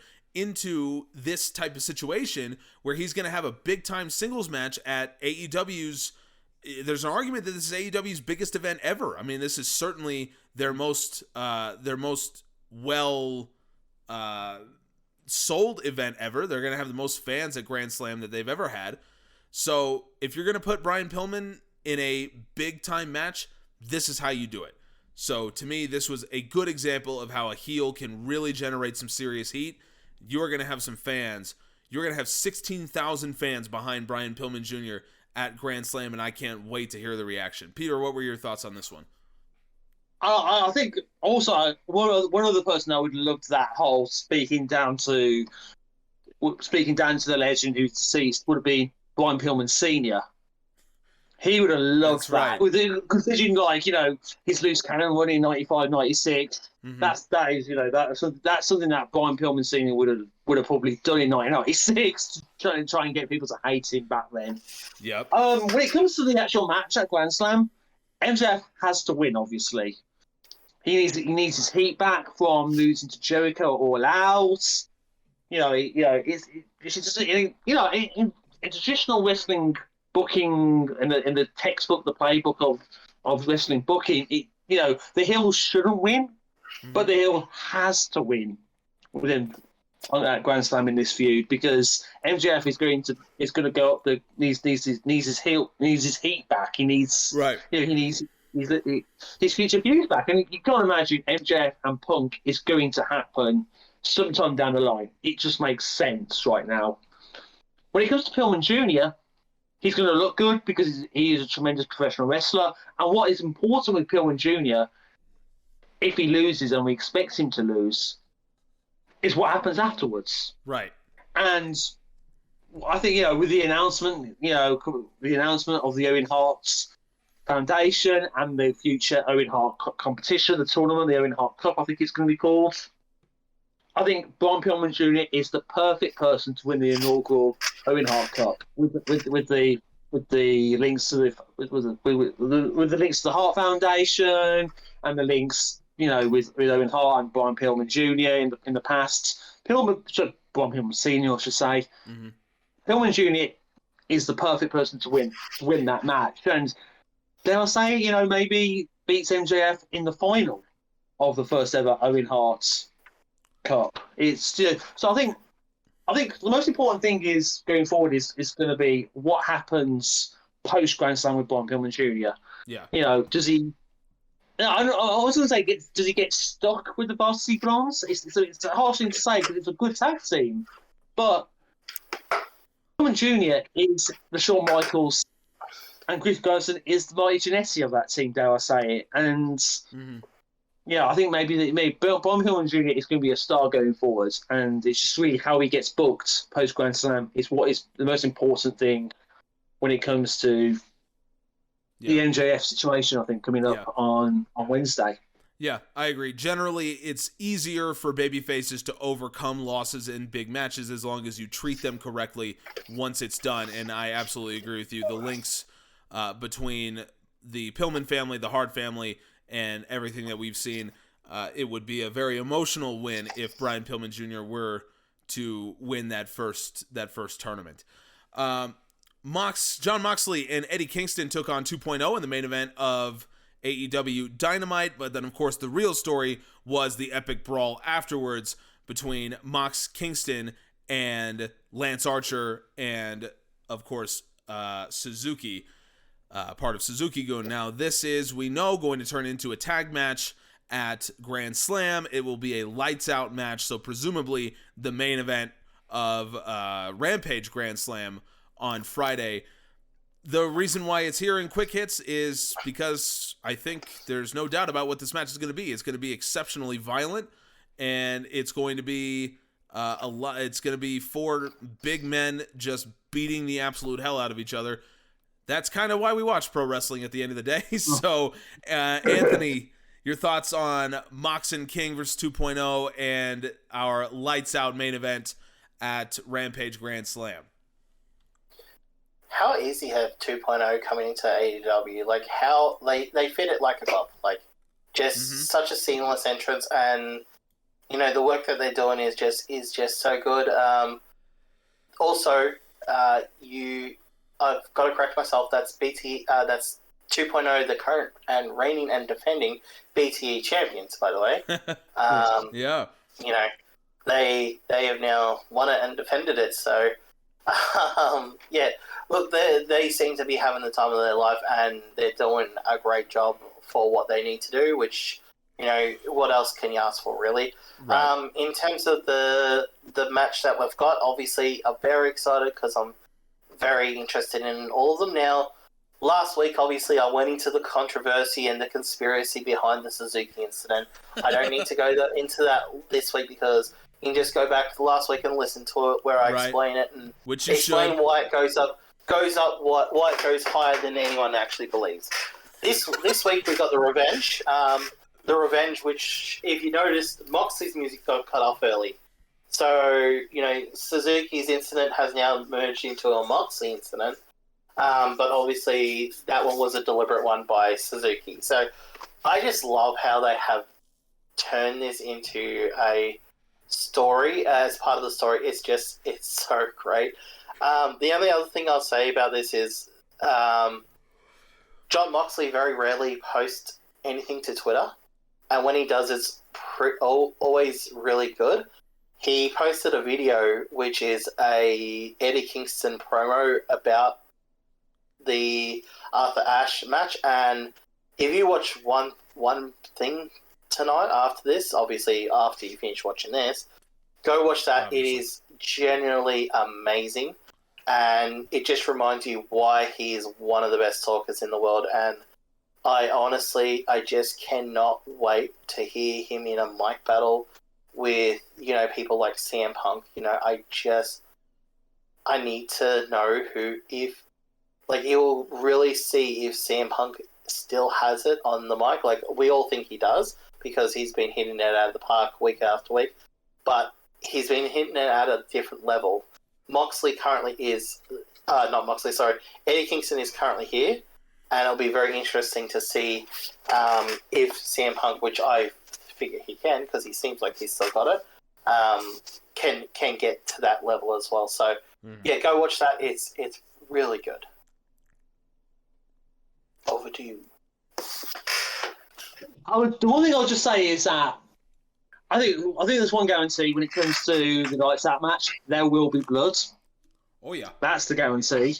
Now, the question is who's going to be the first person... Who's going to be the second person to bleed on Arthur Ashe Court this year? I knew after she got a knee in the Grand Slam, in the women's singles final, who's going to be the second person. So, technically, I think it's going to be John Moxley. So, John Moxley is therefore nicking Emma Raducanu's gimmick in the Lights Out match. That's my story, and I'm sticking to it. That's my story, I'm sticking to it. So yeah, John Moxley officially accusing Moxley of gimmick infringement. That's gimmick infringement. John Moxley's the gimmicks here. It's that bang out of order, especially of Britain's Queen. I mean, it's just like bang out of order. All right, but it's gonna be violent. Mox and Suzuki just have incredible chemistry. Their New Japan match last year, it was just incredible. It was one of my favourite matches of last year, that the match they had in New Japan. Yep. It's good. It's just going to be fantastic. So yeah, it's going to be probably the unhidden gem of Grand Slam week. So yeah, I think there's nothing more else you can say. Yep. I absolutely agree with you. All I want to know is, for you guys out there, are these U.S. Open references doing anything for you? I sure hope they are, because I would be very disappointed if we went to all this trouble of making these references and no one got them. What's the US Open? Oh, that's a heel turn right there. That is an absolute heel turn from Anthony. We thought he was going babyface a couple weeks ago. A better tournament than the Australian Open. That's what it is. It's a better tournament than the Australian. See, that one I know. Anthony, so I'm apparently a heel because I'm an Australian person who doesn't follow US sports because, I'm Australian. Tennis is a world sport. So, just because that one is in the US. So wouldn't it be more heelish of you to assume that I watch tennis? No. I'm going to go with no, because why doesn't everyone watch tennis? Yeah, what's everyone? They're the heels. We're the baby faces. Me and Griff are the baby faces. We're tennis fans. Exactly. That's exactly right. Everyone should be watching tennis. If you don't watch tennis, you're a heel in the canon of the Pro Wrestling Musings podcast. That's it. The discussion's over. Send Hook for all the heels. Yeah. Hook's a tennis fan. I know that. Thank you. All right, so send Hook. He's a babyface. Now, unfortunately, after that, I do actually have to turn it back to Anthony. It pains me to do so after he questioned the efficacy of the U.S. Open, but I do have to turn it back to him to talk about Rampage, the Bunny versus Anna Jay. This was a storytelling match, if anything, but one with at least a unique finish. At least unique in AEW, in that they don't usually do the sort of surprise roll-up finish all that much. Those tend to be false finishes in AEW, but this one did actually go to the finish. Anna Jay was fairly dominant in this one, and it's leading to Anna Jay versus Penelope Ford at Grand Slam. So, Anthony, what did you think about this match, and what do you think about the upcoming matchup between Anna Jay and Penelope Ford? Can you believe it? It's a second long-term women's division story. Can you believe it? I can't.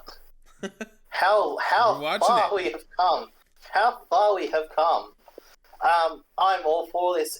This is actually going... so, I think Penelope will beat Anna Jay next week, and then it will be the tag match.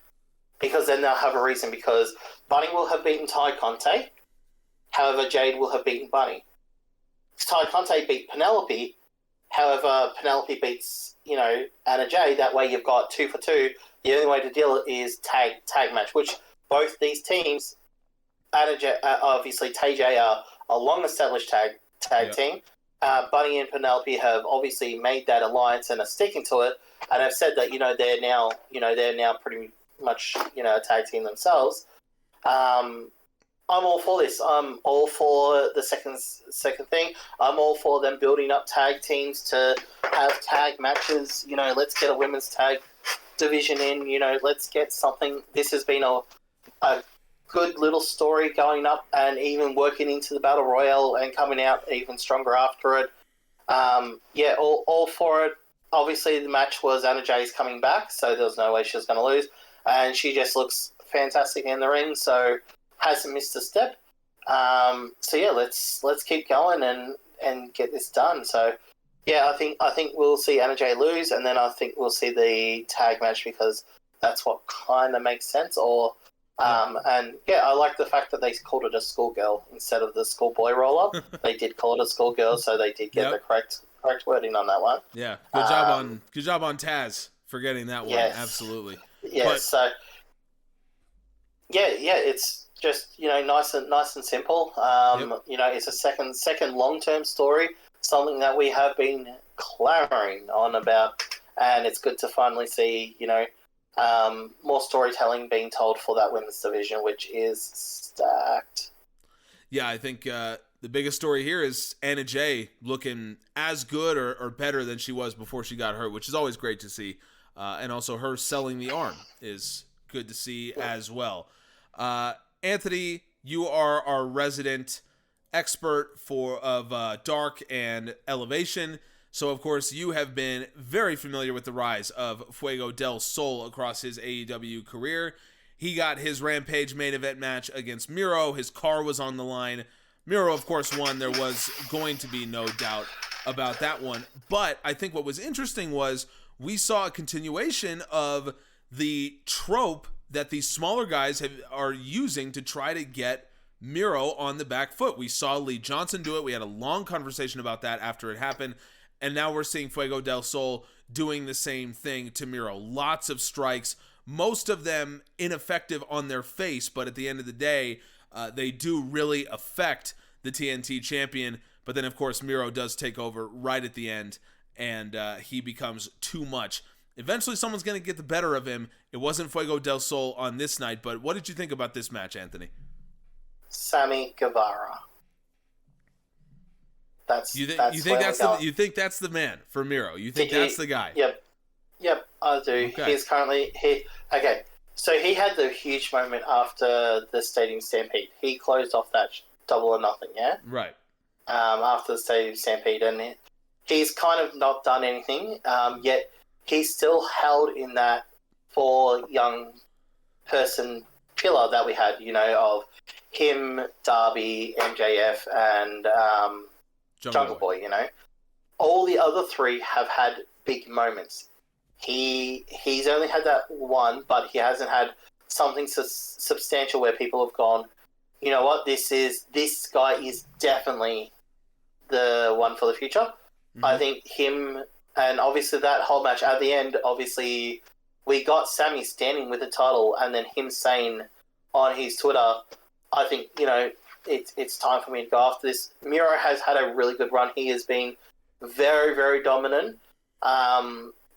If they have a bit of a build for this one, I don't want to see it straight away. I want to see a bit of a build, some back and forth stuff, take a little bit of time, have it at Full Gear, potentially even, you know, you have him squash a few more people, you know, in the meantime, and then finally have, you know, him come out and go, yep, you know, I've been watching and waiting, and, you know, I've been studying you. I know everyone knows your weakness, but I've been training and getting ready for it. Let's do this. You know, I'm gonna come to you. I'm gonna challenge you. Let's do it. And then they basically do that, and he wins the belt. I think him being a TNT champion is a really good call. I think he would fit it very nicely because he'd have a lot of really good matches, and I think would come back to potentially would probably even see the return of the weekly TNT challenge, or even a fortnightly one where at the moment it's, you know, so I definitely would like that. And, you know, him cementing that with a Darby sort of run, you know, would do him a lot of good, and he really needs it. Miro is the man at the moment, and I think the TNT Championship may be a little bit under where he needs to be at the moment. I think it's time for him to move up. I know that they're held very, very similar, like, you know, like in the company and in law and everything, they're held very similar, but I think, you know, it's time for him to go after that big one, especially if you have a babyface win it at Full Gear. Yeah. I think, you know, it's time for him to go after that one, and do some other stuff. But, you know, he's had a really great run. He has shown people every bit of he is as good as we all thought he was, and it's been a fantastic run. So, Fuego is in his car. His adequately priced car, as commentary said, was hilarious. And I'm not normally a fan of rematches. However, the fact that he goes, you know, I'm putting my car up on the line, you know. Yeah. It adds stakes. We all know that he didn't really put up a car, but, you know, it adds stakes in canon, and that's what I like. As long as things make sense, we're all good. Yep. As we know for Anthony, as long as they make sense, we are good to go. That's the one thing you got to know about Anthony. We will end today by talking about the reunion of the Super Kliq and Adam Cole's first AEW match. I really liked this match. I think a lot of people really liked this match because Adam Cole and Frankie Kazarian are elite when it comes to professional wrestling. No pun intended on that. They really are. But what I really want to talk about first off is the graph of this match, the flow of offense graph. So interesting when you look at it. This is a typical, I guess you would say sort of a typical babyface heel match, although it's not. The fans weren't selling it as if it were. You know, Frankie Kazarian actually got a smattering of boos during this match. Adam Cole was roundly cheered by most of the fans, as he pretty much always will be. He's actually very similar to his girlfriend, Britt Baker, in that regard, that it feels like whether he's a babyface or a heel, he will always be cheered. And this match was no different, but what I found really interesting was Kaz comes out hot, Cole answers, and the offense sort of mirrors each other up until the 5-minute mark where both of them start increasing, but then finally you get to that 7-minute mark. Adam Cole finally hits the Panama Sunrise. That's where Frankie Kazarian's offense falls off, and then of course Cole hits the last shot and wins. This was a fun match. Cole's promo after the match was a great promo in my opinion, and we are going to get a trios match, the Super Kliq, Adam Cole and the Young Bucks versus Christian Cage, Jungle Boy, and Luchasaurus. I love everything about this, and I cannot wait for that match. Peter, what'd you think about this match, and what do you think about the trios match coming up at Rampage? It was a tremendous professional wrestling match. It was just I loved that match. It was just a great match. And my biggest take about that match, and I think the first couple of weeks of Adam Cole in AEW is, A, he's a star. Mm-hmm. He's a star. He just is. And B, he might be the best babyface in the company going forward in a year or so time. The fans just react to everything. You know, I mean, people are going to say, oh, he's a natural heel. Yeah, he's a natural heel, but at the same time, you don't have to change him as a person for him to be a massive babyface. Apparently, a lot of people have been saying that. So it was interesting listening to people talk about Adam Cole. And actually, Shivani mentioned on his podcast the other week, Adam Cole is a really, really nice guy backstage. But when he gets on, but then he's this absolutely fantastic heel when he, character-wise, when he gets in front of the camera. So, it's kind of like, he could be one of the best baby faces in the company going forward. How we get there, that's a whole other story for another time. But, it's kind of like, and he sort of seems a bit on BTE with, Omega could play the jealous, possessive person when it comes to his spot. It's kind of that's what you can do going forward with Omega and Cole. And when Omega loses his title, when he loses it, that could cause dissension in the elite, and that's going forward. As for Wednesday, it's Friday, isn't it? Friday is the six-man, isn't it? I believe so, yes. Yeah, so Friday's the six-man. I mean, it's kind of like you got a lot of variables at play. You got Jungle Boy against Cole. That's probably going to be the singles match going forward. If you take what happened at All Out going forward, I want Jungle Boy's little comments about the hair on Wednesday. It's not like that's what it feels like. All roads are leading to a singles match between those two. You got the Jurassic, you got the Christian Jungle Boy stuff going on. You've got to imagine Christian Stone Hill and Jungle Boy sometime down the line. You got the Young Bucks and Jurassic Express. Their issue hasn't been completely resolved yet with Jurassic Express probably being so close to winning the title, and it's a good way for Jurassic Express to get their big win. It's a good way for Jungle Boy to get his first big win. Yeah. In a single an actual 1, 2, 3. Do you count the Battle Royal? It's a big win. I know it got him the world title shot, but it was a throw over the top rope match, and it's like Jungle Boy needs his first actual 1, 2, 3 big win in the company, and I think a win over either Cole or the Bucks would be that first big win that he needs. So there's a lot of variables that you can actually put into that six-man, which I think is going to make great viewing. On Rampage. Yep, I think you are absolutely right about that. Anthony, I will pose the same question to you, talking about Kaz versus Cole, and also how this trios match has the potential to shake out. I agree with Peter that there's a lot of variables, but what I think that really means is there's a lot of opportunities for some crazy spots, some crazy moments, and maybe a surprise or two. So what do you think about all of this going down? What did you think about the match, and what do you think about this story? Do you remember when Kaz lost to a member of the Good Brothers? Yes. Yeah, I liked that match. Most people didn't. Do you know that Kaz has went on to Impact and attacked them? No, I did not. Although I could have assumed. I read it. He is the elite hunter. That's his gimmick.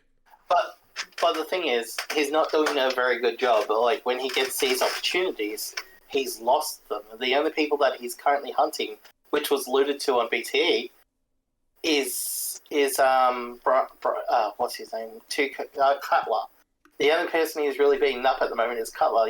He's not really getting to the main guys, which I think has lost a lot of steam for this character. We all thought this was going to be some sort of Punisher, Avenger sort of character, and whilst he's like, you may beat me, but I'm never going to quit sort of thing, which is fine, it keeps with that character, but at the same time, he's really got nothing to show for it, and that's kind of the point here, that, he's not getting any results, so I do feel a bit for his character. I think that, he could have been a bit more smartly used in this gimmick. I do love the gimmick, by the way. But yeah, I think just a little bit more smartly used and it would be a bit better. In terms of the match, you got Peter's already hit it on the head. It was a good match, and I'm not going to re-go over everything that he's just said because I pretty much feel the exact same way in regards to it. It will be very interesting to see who wins. I don't think that the Super Kliq's going to lose because they've just registered the trademark for the name. And obviously it's the ex-tag champions plus a new Adam Cole, but I'd like to see Jungle Boy get that moment as well. and then see him and Adam Cole as the match. That's where we're going to. You know, that will be his very first feud, and you know what a great first feud. You know, Adam Cole versus Jungle Boy should be a really good match. It'll be very interesting to see. Really excited for this. The most interesting thing is that the pop Adam Cole got was reportedly and visually louder than the one for CM Punk. So, like a lot of people in the ring actually said that, who were at the stadium, said that they thought it was louder, and when you hear it, it sounds very, you know, in comparison, like the fact that we can even compare them just shows you, you know, how much the fans are. So when you guys say, you know, he's going to be a huge babyface for this company, he's once this heel stuff's done, he's going to be a huge babyface for this company. So look, interesting to see the match. It will be obviously a good match considering the people involved. Let's get into it and see who gets the win. And I also agree, Christian is definitely stabbing Jungle Boy in the back at some stage, and then we're going to get the Mentor versus the Apprentice match, and that will be, I think, a really good match. But could that happen in this match, do you think? No, because Christian still, it won't happen whilst Christian is still Impact champion, which, considering he just got option seed, and the X Division champion has just challenged him, perfect time for him to lose that now and come back to focus solely. You know, they've done that whole thing. They can give it to him because he's had an amazing run and really deserves the championship, and it's going to be a fantastic match. Cannot wait for it. But yeah, he'll lose. He won't go heel until he has lost that belt. Okay. Definitely too soon. I know they don't really like, especially these big heel turns. They like, you know, making sure that there's some seeds. Like, look at the Wardlow thing. You know, there's seeds in there. Let's start putting some seeds in there. You know, maybe the Arthur Ashe thing. Either way, you know, if let's just say Jungle Boy wins, you know, all of a sudden Christian's being overshadowed by Jungle Boy. You know, that could start leading towards something down the line, you know. If they lose, maybe he gets blamed for it, you know. Start laying the seeds. Don't do it too soon because at the moment he's still pretty over as a babyface. So you kind of just want to slowly start putting it in. The crowd's smart. They're going to know what's coming. And when it comes, they'll give him the reaction he needs. Yep. I think you're absolutely right about that. Lots to happen still between really all 6 of these men, but specifically Jungle Boy, Christian Cage, and Adam Cole, I feel like have a lot to prove. They have a lot in their future riding on this match. I think they'll all be fine regardless of how this match goes, but we could see a lot change in this match, and we will see a lot change at Arthur Ashe, which is why Pro Wrestling Musings has so much content planned for you. Check the website, ProWrestlingMusings.com. The Pro Wrestling Musings podcast, we are going on Thursday to talk about Dynamite Grand Slam. We are going on Saturday to talk about Rampage Grand Slam, as well as a special guest who will be there for all 4 hours of AEW content. That will be live on the Pro Wrestling Musings YouTube channel, so make sure you're subscribed so you can watch that when it goes down. We will, and obviously follow everyone on Twitter for more updates as we get closer to that. Speaking of which, if you would please, Anthony, please tell the people where they can find you. Anthony Down Under on Twitter. And just as Adam Cole does, I did the boom too soon. That is some gimmick. I'm going to finish off with that with some gimmick infringement. All right. Yeah, always finish the show with gimmick infringement. Look forward to my upcoming article, 101 Reasons Why Griff is Wrong about YouTube stats. Should be dropping in a week or 2. I kind of hope that I'm not going to lie. I'm going to be a little disappointed if that doesn't happen. I'm not going to lie to you. If you see me having looked away, I've actually got like 3 paragraphs written right now. Perfect. All right. Peter, please tell the people where they can find you. I'm at Peter Edge. I'm at Peter Edge 7 on Twitter. And if you want to go on the Pro Wrestling Musings website, my latest my latest article was actually when I actually power ranked all the basically power ranked G1 competitors in its illustrious 30-year history. So we basically took stats, win-loss records, time of victories, basically strength of victory, records against over 40-year-olds, against records against under 40-year-olds. We put a lot of stats into the mixer, and we actually power ranked basically the greatest G1 competitors of all time. It was a very, very strenuous article to write, but I'm very, very, very happy how it came out. Well, it was very, very worth it. It's one of my favorite reads that we've had recently on ProWrestlingMusings.com. And by the way, just to whet your appetite a little bit, Keiji Muto, one of the greatest wrestlers of all time, he's number 5. So who do you think is in front of Keiji Muto? You'll have to go read that article to find out, but I'm telling you right now, you will not regret the time spent reading that. I have been Griff from GA. You can catch me on my personal YouTube channel at General Admission Wrestling.